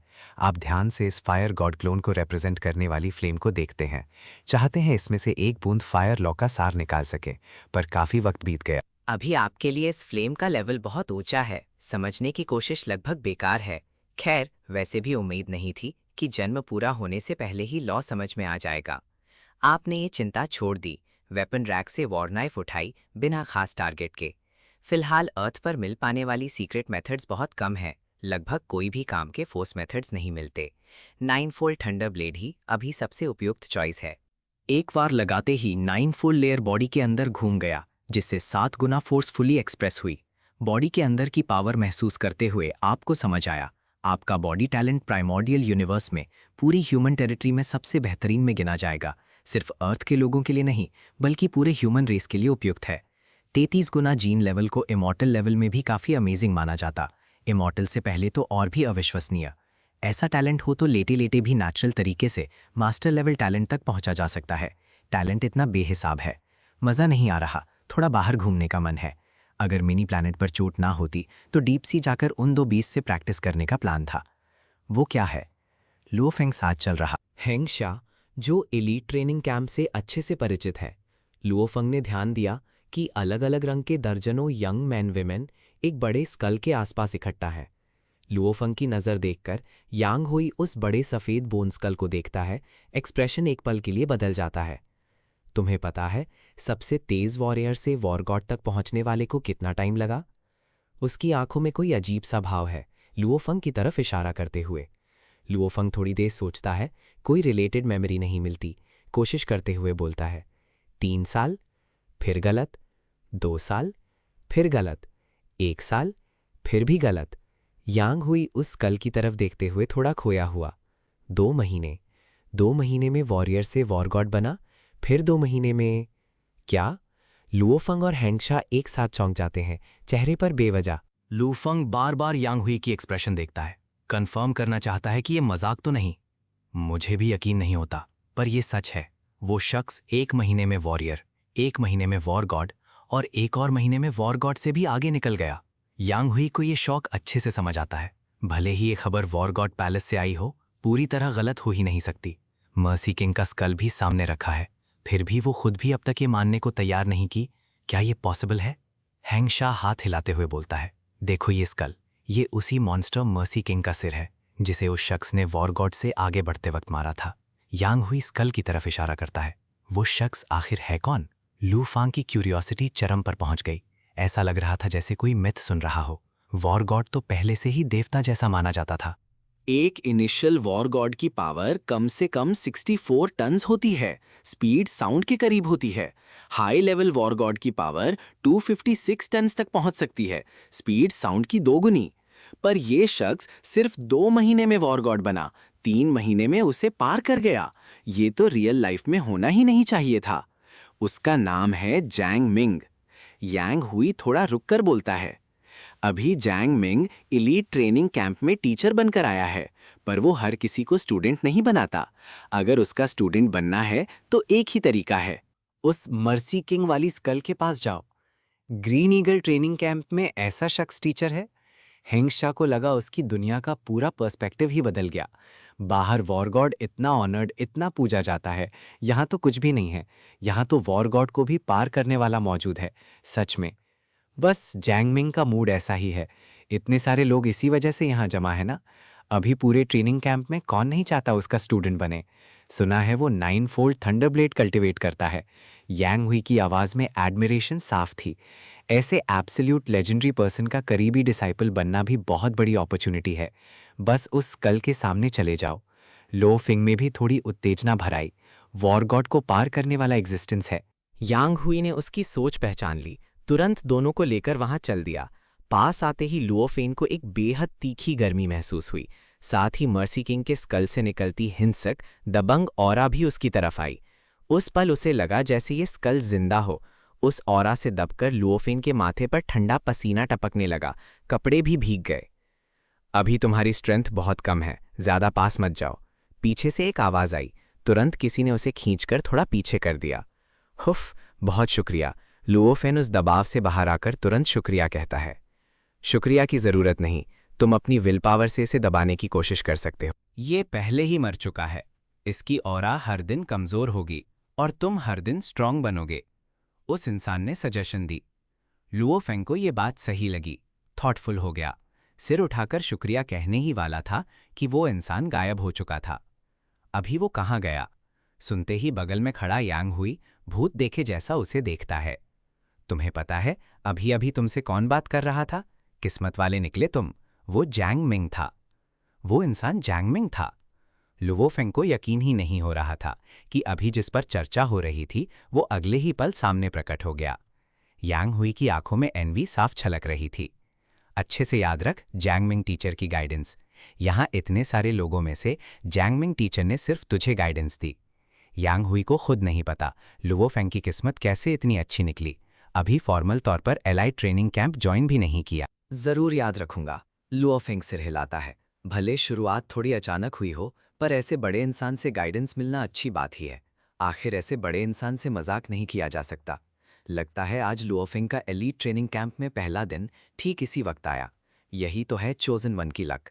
जांगमिंग मन ही मन सोचता है। आज उसका अचानक बाहर निकलना सिर्फ संयोग था। उसे भी नहीं पता था कि वो इस वक्त बाहर निकलेगा। फिर भी ठीक उसी वक्त एलीट ट्रेनिंग कैंप में नया नया आया लुओफेंग मिल गया। ये कोइंसिडेंस कुछ ज़्यादा ही परफेक्ट है। क्या उसकी लक अच्छी है या मेरी? जांगमिंग इस वक्त थोड़ा कंफ्यूज्ड है। तय नहीं कर पा रहा किसकी लक अच्छी है। ऊपर से देखा जाए तो लुओफेंग ही फायदे में है, तो पक्का उसकी लक अच्छी है। पर जांगमिंग को खुद पता है। अभी अभी बाहर निकलकर मैंने स्वॉलोड स्टार के चोजन वन की मदद कर दी। मेरी लक भी बुरी नहीं है। छोड़ो, समझ नहीं आ रहा तो सोचना बंद करता हूँ। जांगमिंग ने इस बात को दिमाग से हटा दिया। उसे तो अर्थ पर लुओफिंग से मिलना ही निश्चित था। जांगमिंग आसमान में उड़ गया। क्लाउड लेयर में किंग लेवल फाइटर जेट उभरा, तेजी से आसमान चीरता हुआ। कैबिन डोर खुला। जांगमिंग उड़ते हुए नीचे की तरफ गया। एक विशाल वॉल्केनो सामने आया। इस वॉल्केनो का माउथ डायामीटर 5000 मीटर से ज्यादा है। फिलहाल अर्थ का सबसे बड़ा वॉल्केनो। यही थी जांगमिंग की नई कल्टीवेशन जगह। एक ही झटके में लावा के अंदर गया। ब्लैक कॉट सूट से बनी बैटल सूट शेप बदलने लगी। शॉर्ट पैंट्स जैसा शेप ले लिया। बदन पर एक एक करके red gold sun god patterns उभरने लगे। ये ब्लैक गॉड सूट सच में काम की चीज है। बस एक बात का ध्यान रखो तो हर बार फाइट के बाद नेकेड होने की जरूरत नहीं। 6 सेकेंड्स, जांगमिंग ने मन में सोचा। रेड बेस सिटी वापस जाने के बाद उसने रेड से एक ब्लैक गॉड सूट ले ली थी। भले ब्लैक गॉड सूट स्ट्रेंथ नहीं बढ़ाती, पर कम से कम हर फाइट के बाद 6 सेकेंड्स के लिए बेकपड़े होने से बच जाता है। स्ट्रॉन्ग शख्स के लिए ये सही नहीं दिखता। सन गॉड पैटर्न सांस लेने जैसे तेज धीमे उभरते रहे। बॉडी के अंदर की ओरिजिनल फोर्स भी बढ़ती जा रही थी। Warrior planet level breakthrough के बाद ओरिजिनल फोर्स बाहर रेडिएट हो सकती है, अटैक कर सकती है। ओरिजिनल फोर्स की स्ट्रेंथ यूजुअली बॉडी स्ट्रेंथ के बराबर होती है। बेसिकली अगर मेरी बॉडी अभी ट्रिपल जीन वाली होती तो शायद अब तक प्लैनेट लेवल 2 पर पहुंच जाता, पर अभी मुझे लगता है प्लैनेट लेवल 2 से काफ़ी दूर हूं। सोचता हूं जैसे अप्रेंटिस स्टेज जितनी तेज इंप्रूवमेंट शायद स्टेलर में पहुंचकर ही फिर से मिलेगी। जांगमिंग बढ़ती हुई स्ट्रेंथ महसूस करते हुए सोचता है, एक चींटी और एक हाथी जो खाना खा सकते हैं, क्या वो बराबर होगा? जांगमिंग अब सही मायने में एक हाथी है। उसे यूनिवर्स की ज़्यादा एनर्जी चाहिए लेवल बढ़ाने के लिए। काश एक न्यूट्रिशन टैंक होता। लेवल 1 से 9 तक तो बस क्वांटिटी एक्यूमुलेशन है। सिर्फ रेल्म जंप ही असली लाइफ ट्रांसफॉर्मेशन है। जैसे इंसानी नज़र में एक कीड़ा। यूनिवर्स की बड़ी शक्तियां अपने जीनियस मेंबर्स को इस स्टेज में समय बर्बाद नहीं करने देती। भले कुछ छोटी शक्तियों के पास न्यूट्रिशन टैंक जैसी चीज ना हो, फिर भी उसका लोअर ग्रेड ऑल्टरनेटिव होता है। जीनियसेस का समय ऐसी बेमतलब चीजों में बर्बाद नहीं होने दिया जाता। पता नहीं रेड उधर कैसी तैयारी कर रहा है। फास्ट कल्टीवेशन इंप्रूवमेंट की आदत हो चुकी थी। अब जब धीमे सेटल होने का वक्त आया तो जियांग मिंग को थोड़ी अजीब लगी। क्यों ना अर्थ स्कोर में जाकर देखा जाए इंप्रूवमेंट इफेक्ट कैसा है। यही सोचते हुए बॉडी को ट्विस्ट किया। रिवर के अलोंग नीचे उतरने लगे। जल्दी ही वॉल्केनो माउथ के बॉटम पर पहुंच गए। यहां से अर्थ कोर तक कोई रास्ता नहीं जाता। जांगमिंग को इससे हैरानी नहीं हुई। भले सबसे बड़ा वॉल्केनो हो, डेप्थ इतनी ज्यादा नहीं होती। जैसे अभी जिस वॉल्केनो में है, ये अर्थ का सबसे बड़ा वॉल्केनो है, पर डेप्थ 200 मीटर से ज्यादा नहीं। अर्थ क्रस्ट को भी नहीं पार कर पाता। अर्थ कोर की तो बात ही अलग है। आजमा कर देखते हैं। वैसे भी हवाई में ह्यूमन बींग्स नहीं हैं। चाहे हवाई वॉल्केनो को ब्लास्ट भी कर दें, कोई फर्क नहीं पड़ेगा। जांगमिंग ने मन में सोचा। फिर लावा के बॉटम में पूरी ताकत से एक पंच मारी। जैसे एक बड़ा न्यूक्लियर ब्लास्ट हो। पूरा वॉल्केनो कांपने लगा। माउथ से थोड़ी मात्रा में लावा बाहर उछला। ये एक पंच वॉल्केनो के बॉटम में 1000 मीटर डायामीटर वाला गड्ढा बना गया। काम नहीं बना, एफिशिएंसी बहुत कम है। बॉटम में बने बड़े गड्ढे को देखकर जियांग मिंग ने हिसाब लगाया। अपनी स्ट्रेंथ से अर्थ कोर तक रास्ता बनाने में कितना वक्त लगेगा। थोड़ा निराशा हुई। इस एफिशिएंसी से तो सैकड़ों सालों में भी अर्थ कोर तक नहीं पहुंच पाएगा। अर्थ कोर की डेप्थ सरफेस से कुछ 1000 किलोमीटर ही तो है। एक पंच से 1 किलोमीटर डायामीटर का बड़ा गड्ढा बन रहा है। ऐसे तो कुछ 1000 पंचेस में अर्थ कोर दिख जाना चाहिए, पर हकीकत में ऐसा बिल्कुल नहीं होता। जैसे जैसे नीचे जाओगे, अंडरग्राउंड प्रेशर भी बढ़ती जाएगी। फोर्स बनने वाला गड्ढा छोटा से छोटा होता जाएगा। एनर्जी एब्जॉर्प्शन स्पीड बढ़ गई। जांगमिंग ने पाया बॉडी के अंदर स्ट्रेंथ ग्रोथ तेज हो गई है। क्या ये इसलिए है क्योंकि मैंने अभी अभी हवाई वुल्कैनो का छोटा सा इरप्शन ट्रिगर कर दिया? क्या वुल्कैनो की एनर्जी बढ़ी है? स्ट्रेंथ बढ़ने की स्पीड चेंज स्टडी करते ही वो इंटरेस्टेड हो गया। ये एक अनएक्सपेक्टेड सरप्राइज था। लगता है हवाई वुल्कैनो की खुद की स्टोर्ड एनर्जी लगभग पूरी हो चुकी थी। मैंने इसे पहले ही एक्टिव पीरियड में जाने पर मजबूर कर दिया। तो चलो स्टॉर्म को और तेज बनाते हैं, जांगमिंग हंसते हुए बोला। चारों तरफ red gold sun god patterns कितनी चमकदार। फिर से एक पंच मारकर वुल्कैनो के बॉटम में ब्लास्ट किया। माउथ का लावा और ज्यादा एक्टिव हो गया। काफी नहीं, और लगाते हैं। वुल्कैनो एक्टिविटी बढ़ते ही महसूस हुआ कि बॉडी के अंदर स्ट्रेंथ ग्रोथ स्पीड भी लगातार बढ़ रही थी। जियांग मिंग ने एक बार जागकर लगातार पंचेस मारना शुरू किया। हर पंच वोल्केनो बॉटम पर लगता, जैसे एक एक करके छोटे न्यूक्लियर बॉम्ब्स ब्लास्ट हो रहे हों। वोल्केनो धीरे धीरे गरजना शुरू हुआ। आखिरकार एक और पंच से अंडरग्राउंड लावा पागलों की तरह ऊपर बहने लगा, माउथ की तरफ बहते हुए। जियांग मिंग वोल्केनो के बॉटम में खड़ा था। उफनता लावा उसकी तरफ बहता आया, पर वो एक मजबूत चट्टान की तरह उस लहर की चोटी पर खड़ा था। उफनता अनंत वॉल्केनिक एनर्जी पागलों की तरह बॉडी के अंदर भर रही थी। स्ट्रेंथ लगातार बढ़ रही थी।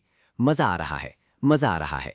इतने टाइम बाद ये ग्रोथ फीलिंग फिर से महसूस करते हुए जांग मिंग ने खुशी से एक ठहाका लगाया। उसने महसूस किया इस वक्त स्ट्रेंथ की ग्रोथ स्पीड नॉर्मल स्टेट से कई दर्जन गुना तेज है। दुनिया के सबसे बड़े वॉल्केनो के इरप्शन से पैदा हुआ एनर्जी फ्लक्चुएशन तुरंत पूरी दुनिया की बड़ी शक्तियों ने पकड़ लिया। पूरी दुनिया के सैटेलाइट्स अपना फोकस शिफ्ट करके हवाई वॉल्केनो के इरप्शन सिग्नल पर लग गए। सिग्नल इतना अचानक कैसे आया? हवाई वॉल्केनो तो कुछ सालों बाद ही एक्टिव पीरियड में जाने वाला था ना। यांजिंग बेस सिटी में बैठे कमांडर को थोड़ा तजीब लगा। हवाई वॉल्केनो के इरप्शन से पूरे ग्लोब की क्लाइमेट प्रभावित हो सकती है। सारे कंट्रीज और बेस सिटीज ध्यान देंगे, फिर भी ज्यादा परेशान नहीं हुए। आखिर हवाई वॉल्केनो पैसिफिक के सेंटर में है। चारों तरफ हजारों किलोमीटर तक कोई ह्यूमन बेस सिटी नहीं है। अगर इरप्शन हो भी जाए तो आज की ह्यूमन रेस को कोई फर्क नहीं पड़ेगा, इसलिए बस हल्का सा ध्यान रखा जा रहा था। पर अब हवाई वोल्केनो के अजीब तरीके से इरप्शन ने सबको हैरान कर दिया। सर, हमारे सैटेलाइट ने हवाई वोल्केनो इरप्शन से पहले की फुटेज पकड़ी है, देखिए। हाई रैंक ऑफिसर यूनिफॉर्म पहने एक यंग ऑफिसर ने स्क्रीन की तरफ इशारा किया। स्क्रीन पर हवाई वोल्केनो इरप्शन से पहले का दृश्य था। यहां मैक्सिमम जूम करो।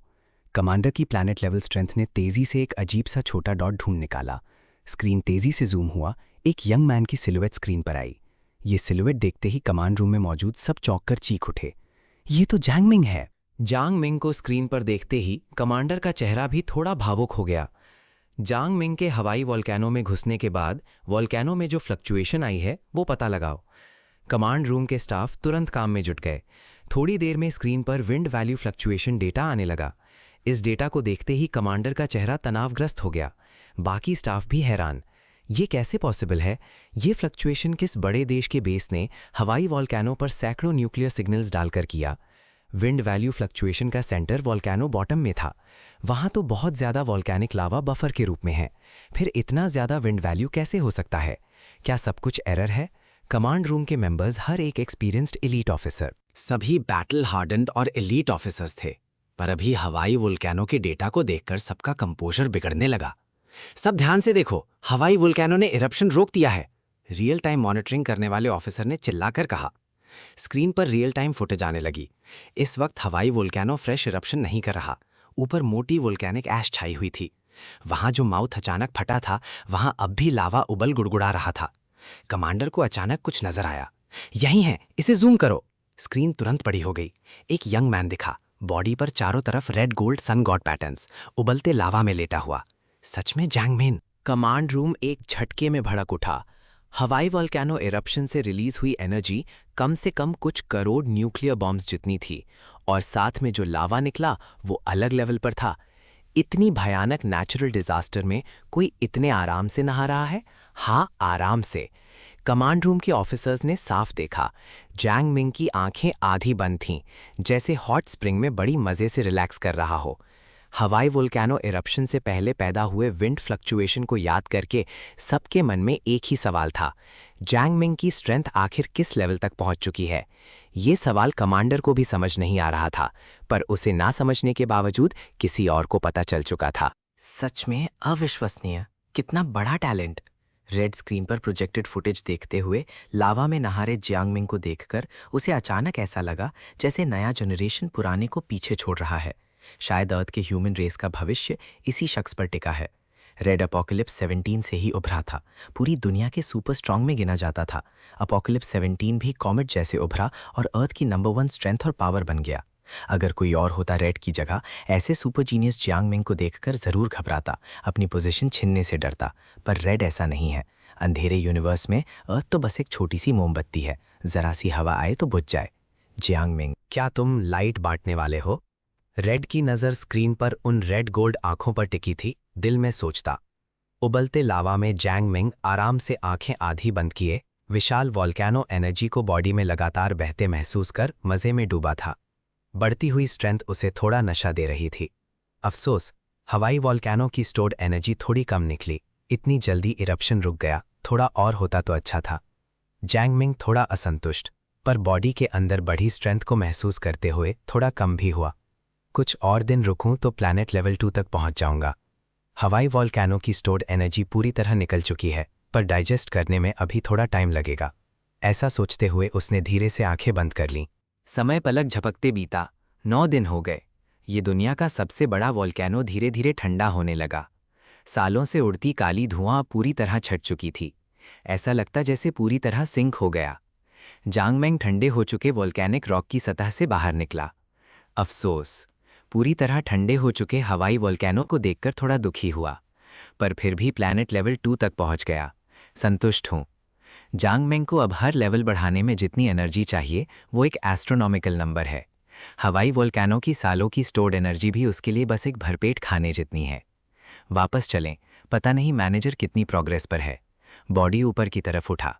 पल भर में ऊंचे आसमान में अभी भी थोड़े डार्क क्लाउड से एक किंग लेवल फाइटर जेट उभरा। मैनेजर, स्पेसशिप की प्रोग्रेस कैसी है? जियांग मिंग कॉकपिट में बैठकर स्क्रीन पर प्रोजेक्टेड रेड से पूछता है। जल्दी हो जाएगा, ज्यादा से ज्यादा आधे महीने में तैयार हो जाएगा।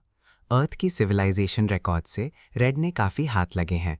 पूरा तो नहीं, पर फ्लाएबल कुछ पुराने स्पेसशिप्स मिले हैं। इस तरह के टूटे फूटे स्पेसशिप्स को स्टेलर सिस्टम में फ्लाई करने की भी योग्यता नहीं होती। ज़्यादा देर उड़ें तो खुद ही टूट जाएंगे, पर थोड़े टाइम के लिए स्पेस में फ्लाई करना पॉसिबल है। आखिर तुम्हारी ज़रूरत भी स्पेसशिप से सन तक लैंड करना नहीं, बस करीब जाना ही है। तो मैनेजर का बहुत शुक्रिया। स्पेसशिप की प्रोग्रेस कंफर्म करने के बाद जियांग मिंग का मूड, जो हवाई वॉल्केनो बुझने से थोड़ा गिरा हुआ था, थोड़ा बेहतर हुआ। अच्छा, एलीट ट्रेनिंग कैंप में तुम्हारा टेस्ट अब तक कितने लोगों ने पास किया इतनी तेजी से? थोड़ी हैरानी थी। स्पेशल प्रोसेसिंग नहीं की थी। मर्सी किंग की मौत के बाद बचा हुआ विल धीरे धीरे कमजोर होगा, पर आपका अनुमान था 15 दिन बाद। जब मर्सी किंग का बचा हुआ विल एक लेवल तक कमजोर होगा, तभी लोग स्कल के सामने जाना शुरू करेंगे। सच में थोड़ा जल्दी हुआ। एक हवाक्सिया स्टूडेंट सबसे पहले पास हुआ। इसी से बाकी लोग भी जेलसी में जल्दी करने लगे। इसलिए इतने कम टाइम में हो गया। रेड को भी ये थोड़ा सरप्राइजिंग लगा। मर्सी किंग की विल स्ट्रेंथ असल में इतनी दुर्लभ नहीं थी, पर उसमें हाई कॉन्सेंट्रेशन थर्मोन्यूक्लियर रेडिएशन भी थी। ये रेडिएशन पास आने वाले के शरीर को नुकसान और जला सकती है। इसलिए मर्सी किंग की स्कल तक पहुंचने के लिए विल पावर भी एक बाधा है, बॉडी स्ट्रेंथ भी एक बाधा है, एंड्योरेंस भी एक बाधा है।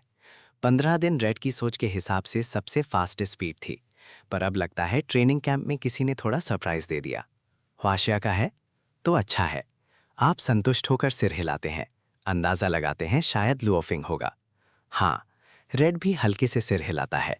अभी अर्थ के ह्यूमन रेस में इतनी सारी वैरायटी नहीं आई। ज्यादातर अर्थ के लोगों का देश के प्रति एक लगाव है। अगर सेम कंट्री के स्ट्रॉन्ग लोग हों तो आमतौर पर थोड़ी ज़्यादा नरमी बरतते हैं, ज़्यादा प्रोत्साहन देने को तैयार रहते हैं। इसी वजह से रेड आपसे थोड़ी ज़्यादा बात करता है, और वो हवाशिया का लड़का सच में टैलेंटेड है। रेड उसे थोड़ा सपोर्ट करने को खुश भी है। फाइटर जेट आसमान में उड़ता हुआ आप वापस ट्रेनिंग कैंप में अपने विला में उतरते हैं। विला के गार्डन लाउंज चेयर पर वापस लेट जाते हैं। हैंड रिस्ट के पर्सनल लाइट कंप्यूटर पर कुछ टैप करते हैं। जियांग मिंग साहब को नमस्कार। कम्युनिकेशन रिसीव करने वाला पेट्रोल ऑफिसर वैंग बिल्कुल स्ट्रेट ऑफिसर की तरह, जैसे इंस्पेक्शन लेना परेड में खड़ा हो। आपकी एक्सट्रीम मार्शल आर्ट्स जिम में कोई फॉर्मल पोजीशन नहीं है, पर आपके पास इसकी सबसे हाई परमिशंस में से एक है, रेड के बाद। और वैंग, क्या तुम्हारी स्ट्रेंथ रेड और थंडर गॉड इन दोनों टॉप पाम के लेवल तक पहुंच चुकी है? उससे भी आगे निकल जाने की सोच कुछ लोगों के मन में आई थी, पर वो सोच तुरंत खुद ही मार दी गई। मजाक कर रहे हो? रेड और थंडर गॉड तो अर्थ में इतने सालों से अजय हैं। एक 16 साल का लड़का कुछ महीनों में उन दोनों से आगे निकल गया, तो हम सब एलीट मेंबर्स बेकार बैठे हैं क्या? मेरा टेस्ट पास करने वाले स्टूडेंट्स भेज दो। अरे हाँ, उनकी डिटेल्स भी भेज दो। आपने कैजुअली ऑर्डर दिया। जी जियांग मिंग साहब। वांग तुरंत जवाब देता है। हर स्टूडेंट की डिटेल्स आपके ईमेल में भेज दी गई। आपने देखना शुरू किया। साफ था लुओफेंग। आपको लुओफेंग की डिटेल्स देखकर हैरानी नहीं